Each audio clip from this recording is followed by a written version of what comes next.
Okay, here we go. Good evening, everybody. Welcome to another edition of Complete Sports Media's podcast. I'm your host, Darren Campbell, and coming to you on this gorgeous Monday evening with welcoming in Jason Cameron. I heard you have a busy day, so we got to get right at it so you can get some rest before you have to get right back at it tomorrow. Yeah, that'd be a good idea. That'd be great. Thank you. Good. Today is one of those sports equinoxes. We had one last year during one of our podcasts. I think they said this is the 31st time in the history of the world that this equinox has happened. That means that all four major sports in North America are having games today at the same time. Pretty wild to see that. I've been feeling it lately, just so much sports to consume and try to get ready for this podcast all the time.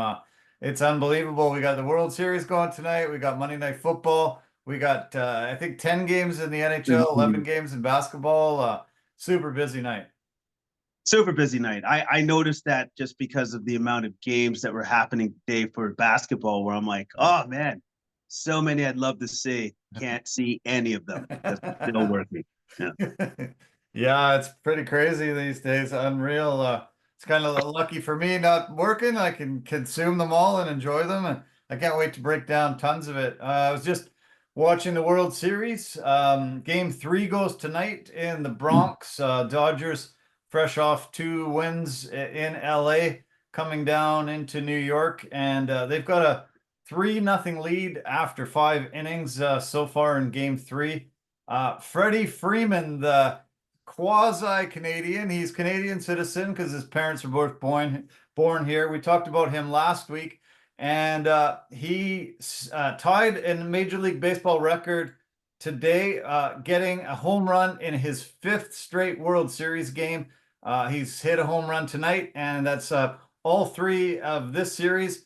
And going back to when he was with Atlanta in 2021, he hit two home runs in the last 2 games of their World Series win. So the guy's on a heater. He seems fully recovered from that brutal ankle injury and really driving this team, especially that grand slam walk-off home run in Game 1. Really spectacular, pretty wild. I couldn't believe I got a text from you about baseball. Yeah, like, I know. Freeman, oh my God. Pretty wild. Well, you got that text because I got a text from a friend of mine that I didn't even know he watched baseball. And he was just like, dude, you got to see this, like this highlight. I'm like, okay, if this particular friend of mine is actually sending me a text about baseball, I'm going to check it out. So I check it out and I'm like, doesn't that guy still only have one good leg? Like, Yeah. what? I couldn't believe it. Like, yeah. I'm like, and like he said, this is the stuff that you dream about as a kid, and it actually happened. It happened. And then he's like, oh, I think the reporter asked him, so what did you say to your father? It's like, no, I just screamed in his face. I got to go apologize because I was just screaming in his face. Yeah. Yeah, he was hyped and blown away. Imagine that feeling because that's the first walk-off grand slam in World Series history. I think I think I just got the number here.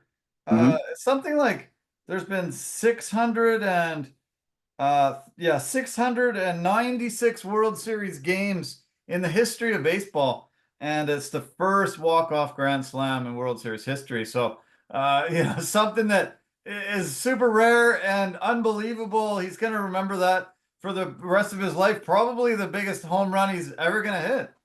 Yeah, and he's going to be immortalized in baseball lore, history, forever. Yeah, forever cemented. So that's pretty cool. That's a pretty cool thing to have. There's a couple of home runs that are like that in World Series for me. Joe Carter hitting that home run against the Philadelphia Phillies, walk-off home run. They win the World Series that year, and it was pretty cool because all of Canada got behind it, and everybody seemed to be watching, and that was wild. There was one that was before my time, but it's called the shot heard around the world. Bill Mazeroski hit a home run that won the World Series for the Pirates over the Yankees, and they just talk about that. They've been talking about that ever since. Stuff like that is pretty amazing. And The other home run that comes to mind is the Gibson home run that was eerily similar to the one that was hit. It was hit into the same stands in LA on one leg. Totally improbable. The guy comes up and it cranks a home run and wins the Dodgers the game there. And it was wild how close it was to Freeman's home run. And I love the fact that Freeman did the ode to Kurt Gibson and did the same celebration as him. Right. I love how he had the wherewithal to think, Yeah. got to do the same celebration. Like, that was actually pretty cool. Yeah, that was very cool. Another thing that comes to mind about that game too is their outfielder Seth Verdugo made this amazing catch into the stands in the ninth inning, and it was reminiscent of Derek Jeter doing the same, diving into the stands, making a catch for the Yankees. And I thought, oh man, history's repeating itself. We're gonna win. And then the very next batter is Freeman, and he cranks a home run. They had walked Mookie Betts, who was the next batter, and then Freeman gets the grand slam. But I was really mad because Aaron Boone screwed up and brought in Nestor Cortez in that inning. He hadn't pitched in over a month. Like, I think it was 47 days, 41 days, 47 days. Doesn't come to mind exactly, but he hadn't pitched in so long, and then they bring him in and expect him to get out the heart of their order. The toughest guys, Ohtani, Betts, and then Freeman. Oh my God, like, throw the guy to the wolves, why don't you? And I thought that was totally stupid, super unfair, and I was really shocked that Boone, who's fantastic manager, has had such a great record in the past 6 years, for him to screw up like that. I thought it was just stunning. I think he overthought it. I think he thought to himself, he was just like, well, he's super rested, so you should have a really live arm. So he should be good to go. It's like, no, actually, he's kind of out of it. He hasn't pitched in over a month. Yeah. Think about that for a second. Oh, too much pressure putting it on the guy. Aaron Boone has the best winning percentage at home of any Major League Baseball manager, 621 home winning percentage. And it's second in Major League Baseball. But those games were on the road. They had their closer in on the eighth inning, and he's been lights out since he's become the closer, Luke Weaver. And they decided they would pull him after, I think it was 20-something pitches into the ninth. They brought in Jake Cousins, who didn't do very well. Then they bring in Cortez to try to get out the meat of their order, and he didn't do so. Now that the Dodgers were able to win last night's game, or the other night's game 4-2, coming into the Bronx 2-0, everyone's just like, okay, hand them the trophy now.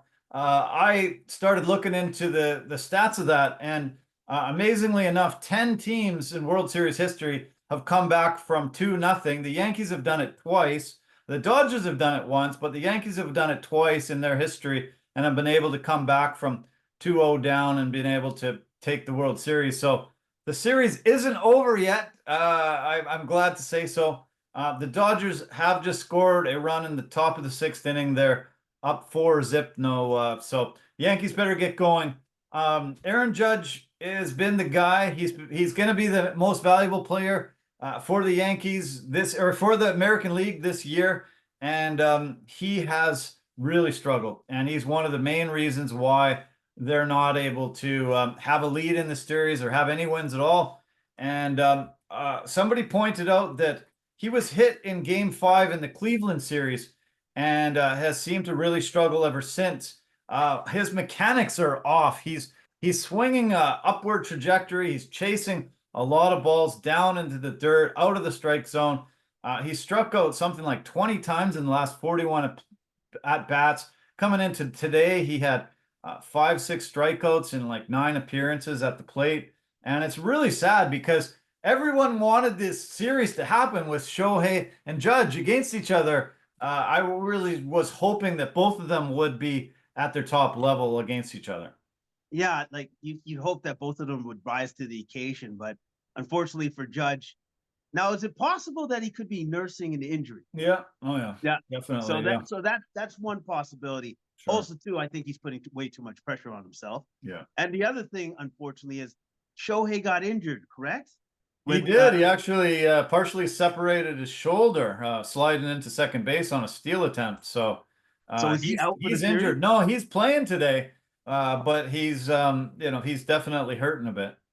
Okay, all right. Because I initially I thought that he was out for the series. I'm like, oh, that's a huge blow for the Dodgers. Yeah. I'm glad to hear that he's still being able to play, at least bunt on or whatever he's got to do. Yeah, well, I was surprised that he was in the starting lineup. I was surprised that they didn't, take it a lot more seriously. This is a guy that blew out his elbow, couldn't pitch this year.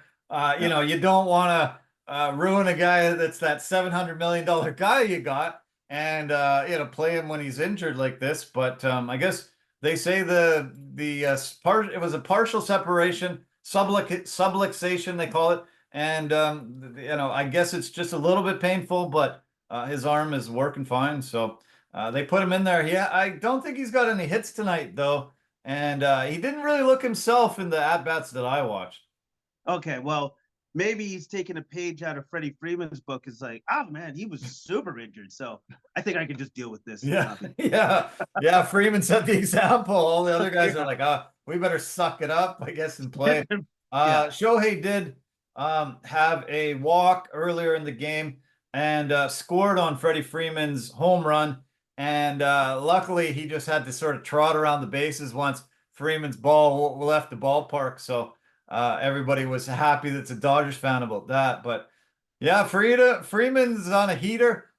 He tied the record tonight, and it was as I said, 5 games in a row. I have the guys that he's tied with here. He's tied with George Springer, the most all time. George Springer did it in 2017 and 2019 for the Astros. The other 2 guys that also had 4 going into tonight that Freeman was tied with were Reggie Jackson from 1977-78 and Lou Gehrig from 1928 and 1932. So pretty damn tough, pretty hard to do, and elite company for Freeman there, being amongst all those guys. And he has the ability to own the record himself if he hits a home run tomorrow night. That would be so awesome. That would be so awesome if he hit yet another home run for the next game and be like, no, I'm the best out of all of them. Always have been, always will be. Yeah. Yeah, it's going to give him a lot of confidence. He's been playing internationally for Canada for quite a few years now, and it'll be great for him to represent us again with all that confidence and all that ability to smack the ball out of the park. Love the guy, always have. I was really shocked that he left Atlanta. So was he. That's a long story, but so was he shocked. But he goes to the Dodgers, has a real opportunity to win another World Series a few years after joining them. And we'll see. I'm sure he wants to go for that home run. A lot of times when guys go for home runs, they don't necessarily hit them. So maybe the pressure will be on him. He won't get it, but he's tied with the record now. Ken said it tomorrow night. I loved the way the game started off tonight. Derek Jeter, one of the GOATs, one of the greatest of all time, 5-time champion, came out and threw out the first pitch. Massive roar for Jeter. Everybody loves Jeter that's a Yankees fan, and it was great to see. He threw a perfect strike from the mound. Didn't screw up like Ice Cube. No, who else? Cube. Yeah, was it Ice Cube that threw a really bad one? 50 Cent. Stephen A. Did you see Stephen A.'s horrible one? It was garbage. Terrible. Yeah, just brutal. So a lot of guys do screw up, but he had a perfect one. Fat Joe sang some songs on the field, and it was kind of cool because Ice Cube did it in L.A. Right, and did you see that? That was pretty wild rendition. Yeah. Pretty neat to see him out there. So awesome. Yeah. It was dope, man. Like once Ice Cube came out, it's just like everybody was hyped. Now it's just like, oh, now it's on. Yeah, that was pretty cool. I just thought to myself, imagine how awesome the Olympics are going to be when they're in LA in a couple of years. It's going to be fantastic. All the stars there, all the amazing musical artists. It's going to be just off the hook, and just having like just celebrity after celebrity everywhere they go. No, yeah. How about this? I would say this. It's probably going to be one of the most entertaining shows we've ever seen for any Olympics. And if I'm going to compare the two, I'm already going to do it right now to the one that France did. They'll blow it out of the water. Blow it out of the way. Right out of the water. Yeah, I think you're right. Totally. Yeah. One last thing about Freddie Freeman. He hadn't hit a home run in 41 days going into that one that he hit in this series. In game one, he was hurt and he was really, really struggling with it. And so it wasn't totally unexpected that he could come in and crack that home run, and then, you know, get home runs in the last couple of games as well. What else did I want to mention? Shohei has been hitting like crazy and been one of the main reasons why they're doing so well in the playoffs. He's had 13 games. He's scored 13 runs. He's had 10 RBIs, 3 home runs, 863 OPS, and a 500 average with runners in scoring position. The stats that they kept putting up every time he came up to bat, his average was like way down when nobody was on. When people were on, he was just smacking the ball all over the ballpark, hitting home runs. And it was amazing. He was clutching up like crazy. And I was saying, I actually was talking with my dad, and he was saying, super strange that he's batting first off, lead off every time. Why wouldn't you bat him second, third, fourth in the batting order? So first inning, he's coming up, guys on base, boom, he's getting hits right away. They're scoring runs. It's pretty bizarre that they've just kept him in that leadoff spot. He's hit 55 home runs this year, and imagine how many more RBIs he would have hit batting in, you know, third or fourth position with some of the guys in front of him already on base. It would have been it would have been incredible, and it's just weird that Roberts is running the team this way. It's working, but it's strange. Yeah, or maybe it's because Shohei is like, maybe he said something like, I would prefer to bat here in this batting order. Yeah, maybe that's where he wants to be. And maybe some of the other guys are just like, well, it'd be great if he did, because I'd like to bat here too as well. Maybe he's just being the ultimate teammate and be like, yeah, because it's like, I'm just that good anyways, so it doesn't matter. Really. Yeah, it's gonna get him the most at bats, you know, in the season, because he's gonna be for sure getting that first at bat in maybe 4, 5, 6 at bats during a game. So yeah, it's just strange. If I was the manager, I'd put him in a different spot, but that's never gonna happen. So Dave Roberts, way to go. So 2 more games. Well, not necessarily, but the rest of the games are in the Bronx. The Bronx has had the record for the most World Series games hosted by a city. The Bronx have 104 games been played there. St. Louis is second with 62. Boston and Chicago are tied for third with 45 games each in their city. Philadelphia 43, and LA down there at 32 games. So 104 games have been played in the Bronx. They were going crazy in New York. I can't imagine what it would be like if they were up to nothing, but the fans were just out in full force. They were chanting Jeter and A-Rod as they're doing the pregame.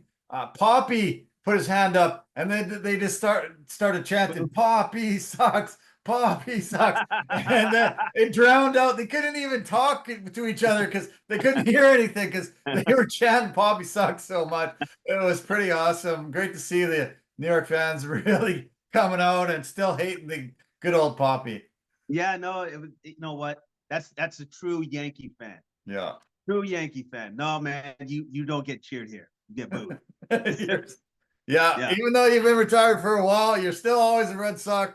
Yeah. you suck. I love it. Yeah, good to see true Yankee fans there.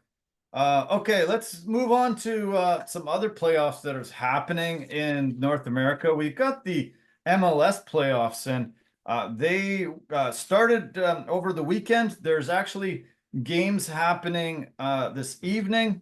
The Cincinnati hosts the New York City FC. Game 1 this afternoon. Seattle Sounders host the Houston Dynamo just down the I-5 from here, and that kicked off at 10-6 this evening. Tomorrow's games go Columbus host the New York Red Bulls, 3:45 kickoff, and Real Salt Lake host the Minnesota United, 5:50 kickoff tomorrow. The games on the weekend yesterday, Vancouver Whitecaps played a really good game against LAFC, but they couldn't score until the very end, the 94th, or is it the 94th minute. Ryan Gauld finally was able to get a goal. They allowed a goal on a penalty shot in the 30th minute, and then the second goal in the 57th minute. They had all sorts of opportunities, but they just couldn't get that first goal across until the 94th minute, and then the game was over. So they go back, they play back here in Vancouver Sunday.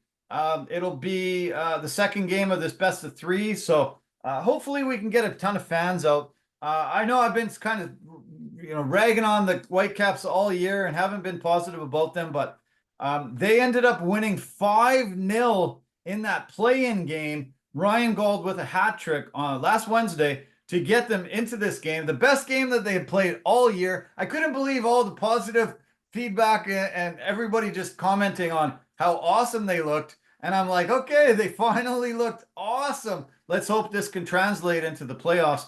Really good game yesterday, but unable to get the win. Let's hope they can at least send it back to LA for game 3 with a victory here this coming weekend. Yeah, because even though they lost, they still have momentum, right? So hopefully they can build upon that momentum and get themselves to split and then force a game 3. Yeah.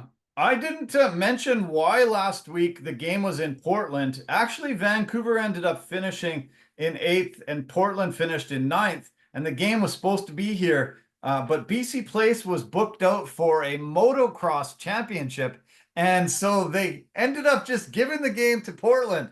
And I'm like, how the hell can you do that? They rightly won the right to have the game. Why don't you just change it to another date? Well, they turned out that the motocross wasn't even until this past Saturday.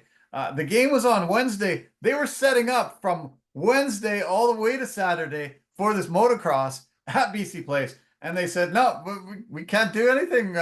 Sorry, you can't play here. MLS just said, okay, let's move it to Portland. And I'm like, this is totally unfair, but Whitecaps went down there and just crushed them 5-0. And it's pretty brutal that we didn't have the game here because it would have just been electric, and it probably would have given a lot of fans the want to be here this coming weekend. But great that they could go on the road when they're not even supposed to and still get the big win.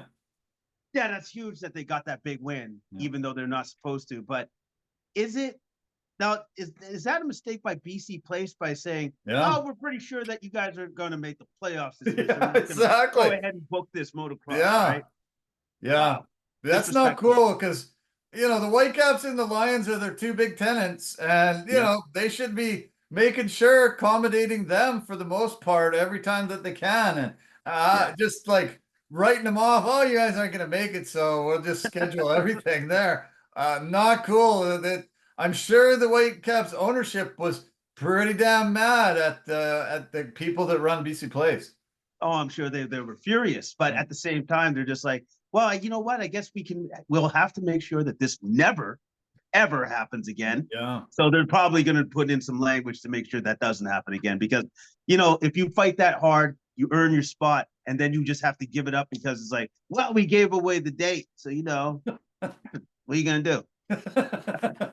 Yeah, just so bad. Yeah. And it would have made a lot of money. Whitecaps would have made a lot of money. BC Place would have made a lot of money. And so it's stunning that they could screw up like that. And I was shocked when I saw the standings. I thought, okay, maybe they screwed up and they somehow put, on the standings that I could look at, maybe they screwed up putting Vancouver 8th and Portland 9th because it's down in Portland. So then I had to dig a little deeper. And then I found out, holy crap. They actually were supposed to have the game there, but they couldn't do it. So, but good on the Whitecaps for doing it. And they played great, as I said, on the weekend. Just couldn't get that second goal, I guess you could call it, to tie it up. Anyway, yeah, I hope people go out this weekend, support them. It probably will be the last game that we're going to see the Whitecaps this year. Even if they do win, going down to LA, trying to get another win, it's going to be very tough, but it really could be the last chance to see the Whitecaps this year. So head out. Final playoff note I want to make is in the CFL. The BC Lions will be playing in Saskatchewan this coming weekend on Saturday, 3:30 p.m. Pacific kickoff. It's the Western Conference semifinal against the Saskatchewan Roughriders. Saskatchewan finished one game better than BC in the season, 10-8. Lions were 9-9. There's a 3.5 point favorite for Saskatchewan, and the winners end up going to Winnipeg to play the Western final. Lions come in losing 5 of their last 6, so not great, but winning that last game before the bye, really good. The Riders have won 4 of their last 5, so they're on a heater. The Riders really crushed the Lions last time they played them. Back in Saskatchewan, it was 39-8, so not good, but Lions did beat them earlier in the season, 35-20. As I mentioned last week, Vernon Adams looked fantastic against Montreal, and he looked really, really good this year before he got hurt. They're going to go with him as the starting quarterback, and hopefully he can get them on a roll, get him a big win on the Prairies. Saskatchewan first, Winnipeg next, and then BC plays in November. Yeah, absolutely. Hopefully he can build upon his great game that he had for the last regular season game, and find the quality that he had earlier in the season. Yeah, and be that guy again. Let's be hope. that big time quarterback. Let's hope. Yeah. On the Eastern side, Toronto will host Ottawa. Toronto finished one game ahead of Ottawa, 10-8. Ottawa 9-9. That will kick off early Saturday, noon Pacific time, 3:00 Eastern. And whoever wins that game will play Montreal in Montreal for the Eastern final. So, and the Argos go in as a 6-point favorite in that game. So, yeah, it should be some good football on Saturday. Speaking of Saturday football, just wanted to make a few mentions of the college football ranks down in the U.S. Oregon is now the #1 team in the nation. They are 8-0. They beat number 24 Illinois 38-9. They play Michigan next, which is always a big test. Even though Michigan's not ranked, they're still a very big test in Michigan. The big game on the weekend was Georgia against Texas. It was number 2 against number 5. Georgia's 6-1 now. They beat Texas 30-15 and face Florida next. Texas has fallen down. They were number 1 a couple weeks ago. They're falling down to number 6. Yeah, they had a good game. They beat Vanderbilt 27-24. They have a bye this week. Lots of good games over the weekend. Of the top 25 teams, only 3 teams had a loss over the weekend. That was LSU lost to Texas, and then the number 24 and 25 teams on the list, Illinois and Missouri, had losses to higher ranked teams than them. The Indiana game, I talked about it last week there. 52,000, as much as they could possibly pack in. They ended up beating Washington Huskies 31-17. Looked good doing so with their backup quarterback. They are one of only 4 teams in the country that are 8-0 now, and they play Michigan State next. It's going to be fun. Boise State, I've been mentioning them quite a bit this year because of Ashton Jonty, and they had a nice victory over the weekend. And Jonty, they won 29-24. Jonty had 33 carries, which is a lot more than he normally has. He had 128 yards and a touchdown, 3 catches for another 11 yards. And their quarterback still had 33 passes. Matson is their quarterback. But Gianti's still trying and still chugging along for that Heisman Trophy among some of the other hopefuls in the college game. that is a lot of carries Yeah. for that young man to have, and I'm just glad to see that he's been extremely durable so far this season, because they're definitely, like, the Boise State team is definitely relying on his legs to carry the load. They sure are, yeah, big time. A couple of the other guys that are in the mix for the Heisman Trophy, in the people that are talking about them anyway. Travis Hunter is one of the guys for Colorado. Colorado had a big win, 34-23 over Cincinnati. Travis Hunter had 9 catches, 153 yards, and 2 touchdowns. A 3-yard catch and a 34-yard catch for his touchdowns. And he also played defense, had a tackle, 1 tackle, 1 assist. Really don't throw it to his side of the field much because he's so damn good. And Shedeur Sanders, their quarterback, he was 25 for 30 for 323 yards and 2 touchdowns. And he also scored a rushing touchdown himself from 4 yards out. So he's fueling the offense there and looking pretty damn amazing. They have a bye this week, but they're so fun to watch, and they've got all these, tons and tons of weapons. Horn Jr., Travis Hunter, Shedeur Sanders, all the guys they have on that team. It's a blast to watch, and I try to catch them every time they play. No, they're fun to watch. They're very, very entertaining, and I believe the record's 6-2, right? Right, exactly. Yeah. Nice. Yeah, nice. they're now ranked 23 in the nation, 6-2. So definitely moving up the ranks. You sent me a list of some of the top size guys in college football around the nation, and I gotta list some of these guys off. Byron Washington, 380 pounds, 6'8", offensive lineman. Guess what his nickname is? Tiny. Good one. Big baby, but tiny. Tiny would have been perfect. Exactly. There's a guy named Brave Williams, 7'1", 400 pounds, offensive lineman, size 21 shoe. They also put beside him. Dondre Harris, 7 foot tall, 380 pound defensive tackle. When he was an 8th grader, he was actually bigger, 450 pounds, 6'10". He's taken off 70 pounds since he's left 8th grade. That's pretty amazing. Another guy, 7 foot tall, 440 pounds, offensive lineman. They compare him to the Big Show from wrestling, both exactly the same size measurements.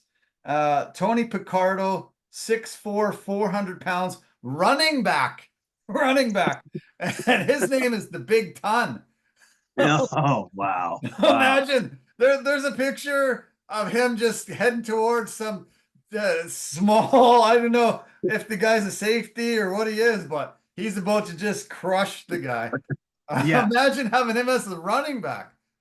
No, you know what? Like, that's just the thing. Like, now you see guys of this immensity, this size. Yeah. This has never happened before. No. I don't think we've ever had guys of that height and that weight ever. No, ever. It's stunning. The last guy is Connor Williams, 400 pounds, 7 foot tall. He plays both sides of the ball on the line, offensive and defensive line, and his nickname is Vanilla Godzilla. Love it. He just dwarfs his rest of his line when he's standing there with him. That was a pretty awesome tweet you sent me. The other one that I love that you sent me was the other guy that's in the Heisman Trophy conversation right now is the quarterback Dylan Gabriel for the Oregon Ducks. He had a fantastic game on Saturday in a 38-9 win over Illinois.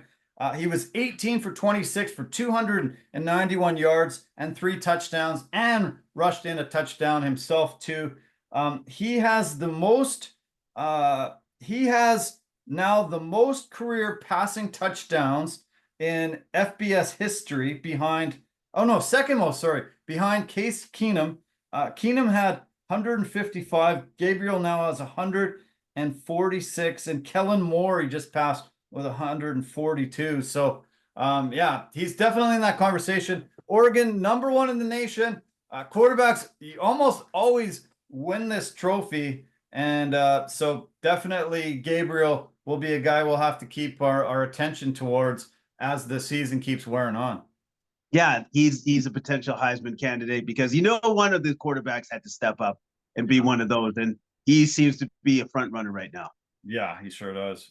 Big time. Yeah. Okay. Just want to mention the NHL flying off to a great start. Most teams are about 8 or 9 games into the season, a couple of weeks in. Winnipeg Jets are flying out of the gate, 8-0 for the first time in their history. They are actually only 2 wins away from tying the all-time record of 10 wins to start the year. They have games this week against Toronto tonight, and then Tampa on Detroit on Wednesday, and then Columbus on Friday. If they can beat these next 3 opponents, they will have the all-time record of a great start out of the year. It's awesome to see a team from Winnipeg, the smallest market in the NHL, doing this well. No, it's fantastic to see. Fantastic to see the smallest market team in Canada doing just that fantastic. Yeah. A lot of guys don't want to play there because the winter's really tough in Winnipeg. Not a lot to do going out places. You're not getting the exposure you're getting in big American markets. So hard to attract free agents there. Hard to keep guys there when they're there. So what they're doing there is remarkable and very, very incredible. I hope they can break the record, and I hope they can keep going. They're in the Eastern. They're in the Western Conference side, but they're in the different division than the Canucks. So we can cheer for them all we want until the playoffs. So keep cheering for them, everybody. Let's hope they can do really well and go on a heater this year. The rest of the Western Conference goes like this. Dallas is second at 7-2, having a great start to their year. Vegas is third. Minnesota, LA, Calgary, and Vancouver. Vancouver sits 7th place. Vancouver has won 4 in a row, going for their 5th in a row tonight against Carolina. So bad start. Didn't get a win in the first 3 games, but luckily 4 wins in a row, going for 5th and moving up the ranks in the conference. And then Colorado and St. Louis are 8th and 9th. Both have a 5-4 record down there. In the Eastern Conference, the Devils, who come in this week, play the Canucks. They're sit first in the Eastern Conference, 6-4-2. The Rangers sit second, 6-1-1. Then we've got Colorado, Florida. Oh no, it's not Colorado, but Tampa Bay, Washington, and then Buffalo, Toronto, Detroit, Montreal, and Boston all have the exact same record of 4-4-1. So they're 7 through 11 right now in the Eastern Conference. So shaping up pretty cool. Interesting to see some of the teams that are doing really well and some of the teams that are fallen down by the wayside. San Jose is the worst team in hockey. Haven't won a game in their first 9. Pretty tough. The number 1 draft pick that came out of North Vancouver here, Macklin Celebrini, he unfortunately went down with injury, and they're struggling without him. They were a terrible team last year. That's why they got the number 1 overall draft pick. Looks like they're having another super bad year. I have a friend who's a huge Sharks fan, and he's struggling, and it's tough down there, but better days ahead. They've got some really good high draft picks, getting a really young team, assembling it. Maybe like OKC, like we talked about last week. Yeah, maybe like OKC or maybe like the Edmonton Oilers, where they're just going to suffer for a very long time. Right. They're just going to have high draft picks for many years to come. Yeah. So they're just going to be in a constant rebuild. That's exciting stuff, Sharks fans. Yeah. It was tough for the Oilers. Yeah, I think they got 5 number 1s in about a 7-year stretch there. It was crazy. The 2 second worst teams are Chicago, who was the worst team the year before, and that's why they were able to get Connor Bedard out of North Van, picked number 1 overall. Connor's been playing great, but that team's still coming up. And then Torts, Philadelphia and Torts, love to see him down at the bottom. Hopefully he stays there all year. Has to eat some crow all year and maybe get fired out of Philly and get fired out of his 6th team I think he's been canned from. So no love lost seeing that guy down at the bottom.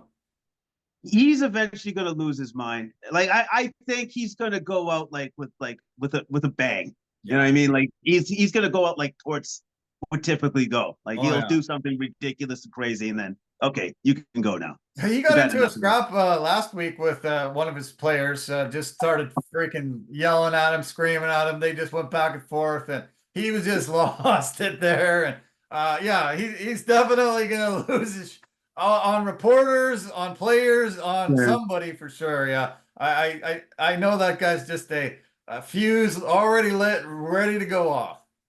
Yeah, and it's to me, it's so funny because of just how small he is. Yeah. It's almost like he has the ego of like, oh no, I'm like 6'5", 300 pounds.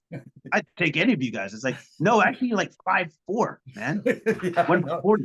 Yeah, yeah, it's bad. Yeah, he definitely has little man syndrome, and he's just, yeah, such a little pit bull, but it's ridiculous. Yeah. I did want to mention the Canucks. Elias Pettersson finally got his first goal on Saturday. $11.6 million. They're playing for one goal, so he better start chipping that down. So not so much, but great to see him get his monkey off his back. A lot of pressure has been put on him to try to live up to this new big salary, and nice to see him finally get a goal. And also, Arshdeep Bains got his first NHL goal ever, and the commentary, they played it quite a bit in the Vancouver airwaves from the Punjabi broadcast, television broadcast was awesome, unbelievable. They are, really, really huge, massive fans of Arshdeep, and he's really showing all his fans how great it can be when he gets opportunities. It was a beautiful goal on Saturday, and nice to see him finally realize that dream of scoring in the NHL. Yeah, and hopefully there'll be many, many more goals that he's going to score for our team, the Canucks, and hopefully he's just going to have a very successful career for us. Yeah, let's hope. Yeah, it's great. F1 was held down in Mexico this past weekend, and how the mighty have fallen. Max Verstappen finished in sixth place, really far down the chain there. One of the main reasons, though, was he was playing really dirty. He was knocking guys off the track. He was really forcing them off. He was really just swinging his butt around, saying, "You ain't getting by me." He ended up getting two penalties during the race, 10-second penalties each. So he had to head back to the pit lane and just sit there for 20 seconds while all the guys are ready there. And they usually get the cars out in 2 or 3 seconds, and they were having to stand there for 20 seconds. It was the weirdest thing. It was like you're frozen. Oh, what happened? Are we buffering? Are we frozen? And they're all just waiting 20 seconds. It must have felt like the worst 20 seconds of all of their lives. Oh yeah, for sure. Like it would have felt like it went on forever, forever. Yeah, it was insane. And so he fell all the way back down to sixth, and his competitors are chasing him like crazy, getting right up there. This isn't a done deal this year. We thought it was for sure, but it's amazing to see. Ferrari had the best day. They had Carlos Sainz finish in first place. He ended up getting 25 points in the race. And then Charles Leclerc ended up finishing in third from Ferrari as well. He ended up getting 16 points, actually 17 points, 16 points for third place and the fastest lap point, and had a really fantastic race as well. Lando Norris was fighting quite heavily with Max Verstappen during the race, and the penalties ended up because of what he did with Lando Norris. Lando said, and ended up all the way up into second place. So he got his revenge on him, and Lando is still chasing him. He is now only 47 points behind him with 4 races left, and has the opportunity to possibly pass him. But Max has made the announcement today that he will be putting in a brand new engine into their Red Bull for this race coming up in Brazil this weekend. And it will actually incur him a 5-place grid penalty because he's already put in too many engines for the season. They have a cap on it, and if you put in more than that, you get the penalty. He said his engine is too slow right now, and it's causing him to fall back in the pack. And so new engine, he'll qualify, and then from that position he'll end up in 5 places below that. Wow. Yeah. Wow. Well, you know what? He's extremely competitive and he knows his vehicle better than anybody else, clearly. So if he thinks it's too slow, then it is too slow. Yeah. And also, too, he wants to win. End of the day, man wants to win. That's true. Yeah. Yeah. So, the 4th and 5th place ahead of Max were Lewis Hamilton and George Russell, both in the Mercedes. The teammates had a crazy race going on with each other for probably like close to half the race. They were neck and neck with each other. Max and Lewis ended up passing George and finally taking that 4th place, and they have moved up the ranks there. In Red Bull, they had Max in 6th and Sergio Perez all the way down in 17th place, last place of all the cars that actually finished. And our Canadian Lance Stroll ended up 1 place out of the points in 11th place there. So as I mentioned, Lando Norris just sitting 47 points behind in 2nd. Charles Leclerc now sits up in 3rd place. He's only 24 points behind Lando Norris. And then it goes Oscar Piastri from McLaren, 40 points behind. And then Carlos Sainz, who won this race, sits in 5th place, 240 points. Just 11 points behind Piastri. And the Constructors' Championship, Red Bull's fallen all the way from 1st down to 3rd. They were coming in 2nd and into this race. Ferrari has now passed them with that 1st and 3rd position. So McLaren sits 1st, 566 points, just 29 points ahead of Ferrari. Ferrari is 25 points ahead of Red Bull with 512. Mercedes in 4th fall, quite far back, 366. And in 5th place, very far back, Aston Martin with only 86 points, so almost 300 points back. But amazing to see Red Bull, this dominant team for the last 3-4 seasons, finally not being able to do it and having to try to figure out new engines, new things. What are we going to do? We're getting beat. It looks like they're going to lose the Constructors' Championship and maybe the Ultimate Drivers' Championship too. Yeah, and you know what? But it just goes to show the level of competition, the level of want to win, because all the other teams knew that they had to catch up to the Red Bull because they were behind in that facet, in that way. So, and now that they have, now Red Bull's behind the 8 ball, and then now they're just like, oh, now we got to catch up to everybody else. Yeah, exactly. They're gonna have to do lots of things to try to figure it out. And I think next year, I think Red Bull's probably going to win that Drivers' Championship. Ferrari's probably McLaren or Ferrari's going to win that Constructors. It's going to be great, but I think next year is shaping up to be the greatest season in F1 history. From all accounts, it looks like super incredible. So can't wait for the last 4 races, but next year is going to be unbelievable. Let's talk about the NBA. They had a fantastic start to their season, and it's really shaping up to look pretty wild. I did some predictions. You kind of said you were in line with my thinking last week, and most of them have sort of panned out the way we thought. In the Eastern Conference, the Celtics and the Cavaliers both have come out with 3-0 records and looking pretty damn solid. The Magic and the Hawks are sitting in 2-1.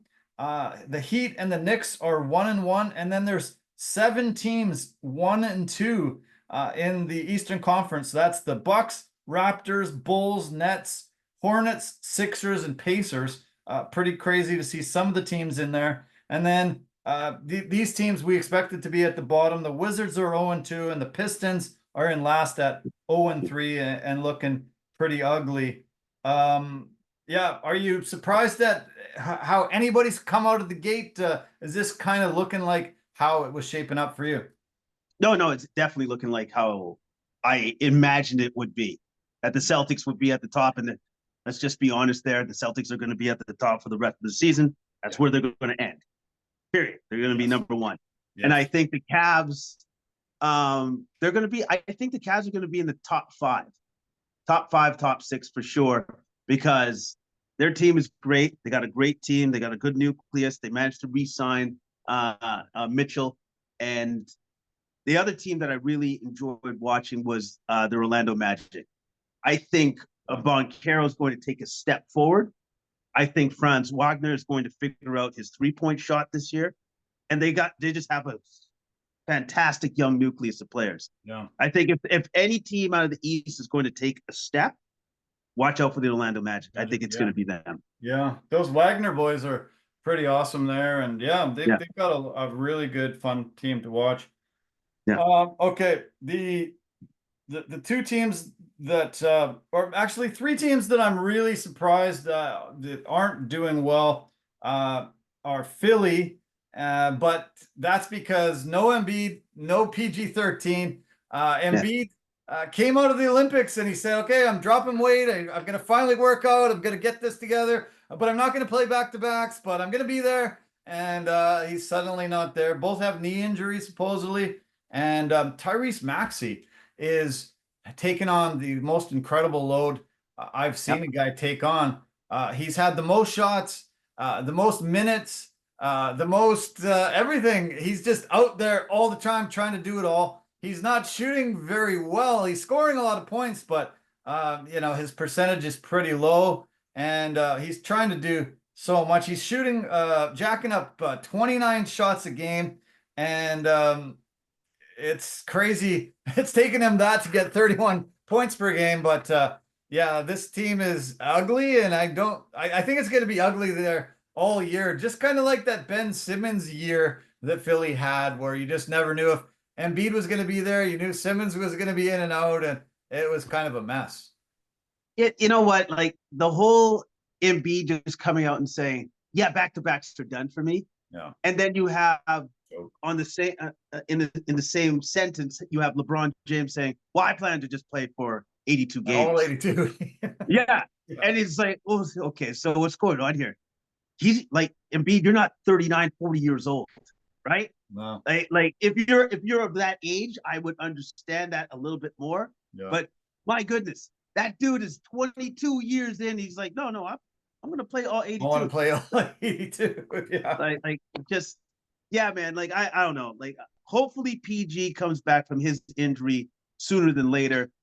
But I do admire what Maxey's trying to do, which is best version of Allen Iverson, because he knows it's like, it's all on me right now. This is what it is.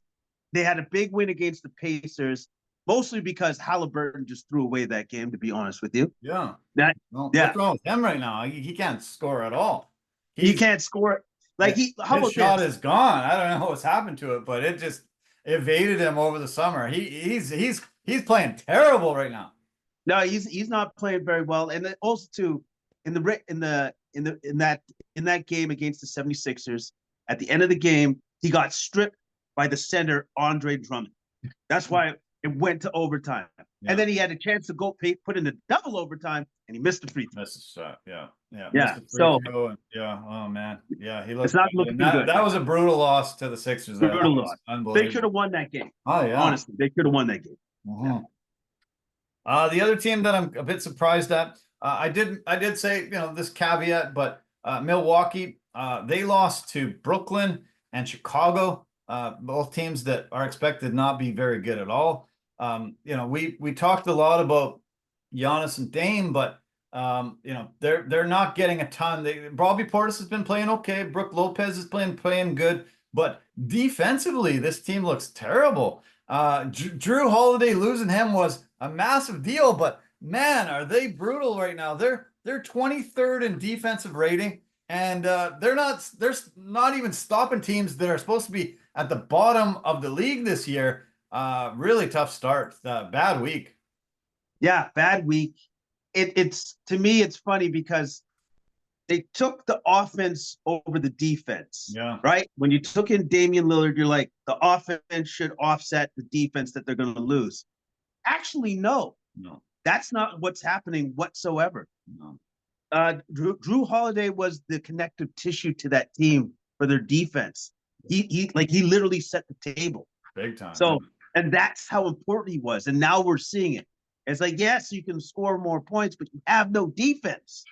And it's really beginning to show now. Oh, man, is it ever? Yeah. And they got a brutal schedule ahead. Boston, Memphis, Cleveland twice, Utah, the Knicks, and then Boston again. So they could really be far down the standings in the next couple weeks. Yeah, I mentioned Indiana looking brutal. Tyrese is super struggling. He's only made 14 of his first 44 shots. Only 5 threes out of 25 shots put up there. And everyone else just looking stagnant. It looks really bad there. I'm not sure why. I'm really surprised that yeah, they've come out of the gate looking so bad, because they seem to have taken a few steps forward in the past couple of years, but not good right now there. Okay, now let's talk about the West. We also have 2 teams at 3-0 in the West, OKC and the Lakers. OKC, you and I expected that. I thought the Lakers would be, going for a play-in probably again, because, LeBron's that old. AD's Mr. Glass. You can never count on him, being able to put in a ton of time. But I think JJ Redick has come in and really implemented a great style that's really complementary to the supporting cast. And AD is playing out of his mind. He's had a fantastic week. If he can stay healthy, which I'm sure he can't, but he has been really, really good. This game on the weekend there, LeBron and him both played fantastic in a huge win over Sacramento. And yeah, wow. I'm a little shocked they're 3-0, but really good to see. Yeah, it's great to see JJ Redick is actually showing his coaching chops. Yeah. He's implemented a fantastic offensive scheme for the Lakers that is clearly working. Yeah. Like the off-ball movement that I've noticed is something that was lacking for years. Oh, big time. And now it's like it's in full effect and it's working beautifully. Yeah. Right. And LeBron James from that game against the Kings showed once again, it's like, no, I still got it. He had 16 points in that fourth quarter.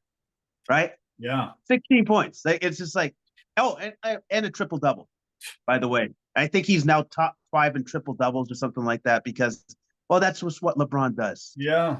That was his 113th triple double of his career. Yeah. Is he 5th, right? 5th or 6th? Pardon me? 5th? 5th or 6th? He's in the ranking? I think he's 5th all time, I think. Yep. 32 points, 14 rebounds, 10 assists he had. So awesome game from him. And Anthony Davis ended up getting Western Conference Player of the Week, averaged 34 points, 11 rebounds, and 2.5 blocks. On the Eastern side, Jason Tatum ended up getting Eastern Conference Player of the Week, 33 points, 6.3 rebounds, and 6 assists as they went 3-0 there. Celtics actually are employing quite the 3-point shootout craziness. They've shot 51.3 3-pointers per game so far, and that would beat the record that's from the 2018-2019 Houston Rockets, which was 45.4 3-pointers per game. And they did tie the single game record opening night, but they missed their last 13, or they would have it themselves. So pretty wild that they're jacking up that many. They've actually made 44% of their threes. So if you're making that many, you might as well just keep firing away. Yeah, fire away. Missoula's he's basically given the whole team the green light. Go for it. Yeah.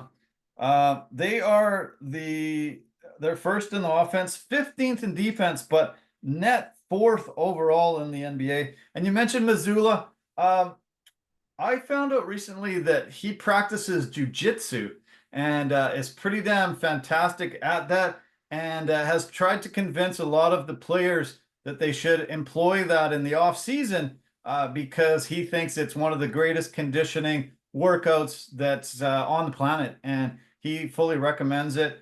He said it's really, really calmed him down. It's helped him so much with discipline. And, he's trying sort of things like Phil Jackson used to try with the, the books and the things, the quotes and comments and stuff like that. But I didn't know Missoula did that until recently. Yeah, I've heard about that. I've heard about him encouraging his guys to go into jiu-jitsu and stuff. The only thing that I'm going to say about that is some of those positions, some of those submissions, the heel hooks and stuff. Yeah, be careful. Be careful of that. Yeah. You don't want to hear about Jason Tatum's like, yeah, so he went in jiu-jitsu and then he popped his knee. Yeah. And he's out now for 3 months. That's great. No doubt. Yeah. Maybe after their career or once they're, getting long in the tooth. But yeah, pretty wild. Yeah, you don't want to suddenly manipulate an arm and snap. Uh-oh. Damn. Whoops. Yeah. I didn't want to mention Anthony Davis too. He's the first player since Kobe Bryant in 2005 to have 3 straight 30-point games to start a season. So pretty incredible. And that game that they beat the Kings on, that was Anthony Davis' first ever victory over Domantas Sabonis. He was 0-10 against him in his career before that one. Finally was able to get off the schneid, had a 31.9 rebound, 3 steal game. And nice to be able to have one victory finally over Sabonis. That is actually funny because Sabonis is like, oh, you finally beat me. One time, though. Just one time. That's it, yeah. 1 out of 11, not good. 1 out of 11, not bad. Way to go. That's hilarious, yeah. Okay, then I want to say there are 6 teams 2-0 in the Western Conference. That's Memphis, Phoenix, the LA Clippers, T-Wolves, and Golden State. The Mavs and Spurs are sitting at 500, 1-1 so far. 2 teams are 1-2, Houston and Portland, and there's 3 teams 0-2 so far out of the gate, Utah, Sacramento, and the Denver Nuggets last in the Western Conference, looking really bad. Jokic has looked good, but Jamal Murray is looking terrible. Michael Porter Jr. also just really, really not helping out. Jokic is like, hey guys, I need some help over here. Nobody else is stepping up. And the Russell Westbrook experiment isn't working. Westbrook's shooting 11% in those first 2 games. A lot of people call him Westbrick, and he's living up to his nickname with the shots that he's choosing to take and not landing so far. Yeah, like it's gotten to the point that even like Coach Malone and Jokic is beginning to call out his own teammates. Yeah. Because of how bad it is. But at the same time, a lot of finger pointing is going towards their GM because that they're light on shooting. Yeah. That's what they needed. They have too many non-shooters on that team. Yeah. That's where the problem is stemming from. Way too many. And so with that being said, it's the GM's job to understand roster construction and know that is a problem. Yeah. I have to fix this. That hasn't been addressed. That's why you're seeing all the problems right now that you're seeing. Yeah. Jamal Murray, he looked pretty bad in the Olympics, didn't step up, and something's wrong. He seems hungover, just doesn't seem to have it. I don't know. After that championship year, it's weird. He's fallen off, and he's not that elite guard that he used to be. I don't know what's going on there. I keep thinking to myself, is it some sort of weird nagging injury? I don't know anymore. Yeah. Or is it just a loss of confidence, which would be odd because how could you lose confidence when you were playing that well in the playoffs and everything else and you had your moments? I don't really know. I don't really know what's going on there, but it's definitely concerning for the Nuggets. But I do want to mention one team that I thought has been very impressive out of the gates, which is the Memphis Grizzlies. Yeah. They're all about the basketball. John Morant's playing awesome because he's got a lot to prove this year. And they found themselves, I don't know if he's a power forward or a center, this Huff guy who's came out of nowhere. Yeah. Out of obscurity. Yeah. Out of complete obscurity, came from the G League. I guess he was tearing it up there. That dude is awesome. Yeah. They got themselves like a diamond. It came out of I was super impressed with Huff. I know. I was going to mention that. I put a few notes together for the Grizzlies coming out of the gate 2-1. Really nice win over the Magic, who's a no joke, as he said.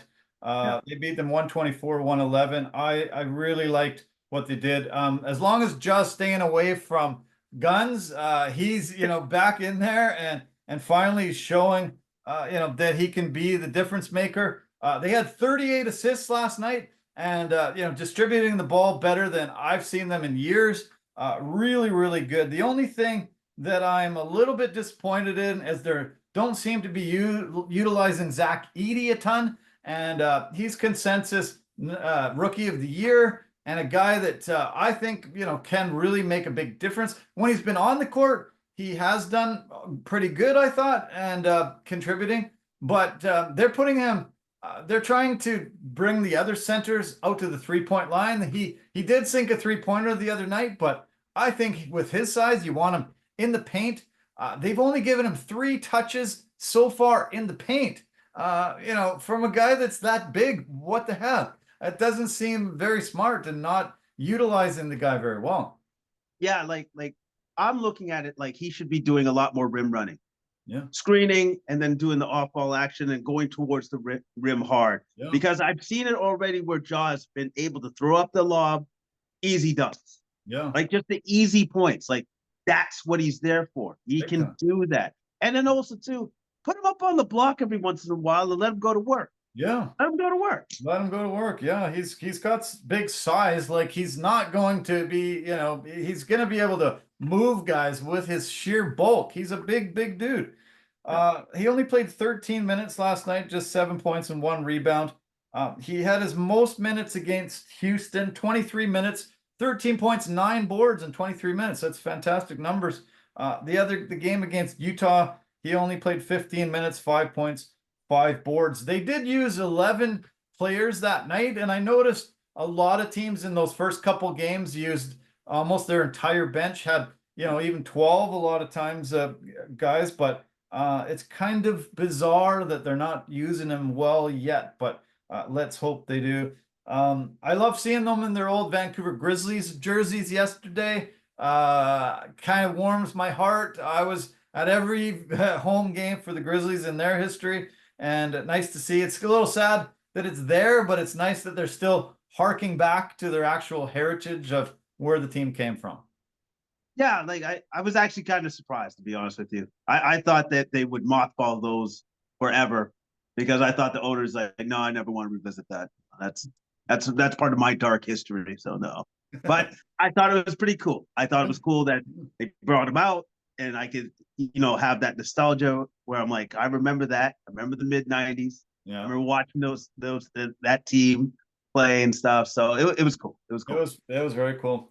I've always said J.A. Morant is a weird name, and I always, because you say it kind of fast, it sort of just sounds like John Morant.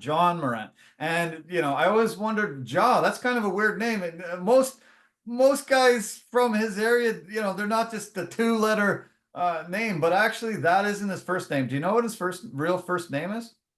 No idea. He is actually Demetrius Jamel Morant, and he uses the first 2 letters of his middle name and just goes with Ja. His first name is Demetrius. So, okay.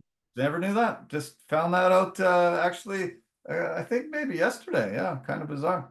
No, yeah, I'm actually, to be honest with you, I'm super shocked because it's not even close. No, like it's not even close. Yeah. Like, oh, okay. Yeah, okay. I'm just gonna choose something and throw it out there, and everyone calls him that, and I don't think anybody else knows, but that was what he does. Two other notes.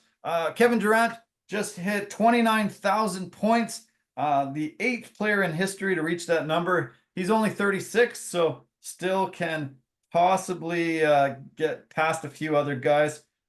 He's chasing Moses Malone, Dr. J, and Wilt Chamberlain for points. If he averages the same kind of points he has over the last few seasons, he should be able to get in the upper echelon, top 5. This is his 18th year, drafted in 2007 in those good old Seattle Supersonics. And wild to see him still, that elite. We talk about LeBron all the time, but still KD's doing it at an elite level too. No, he absolutely is, and he was essential for the state's win in the Olympics as well because he had his moment and they needed him. Yeah, he was huge for sure. Okay, what about this Dwayne Wade statue that got unveiled over the weekend?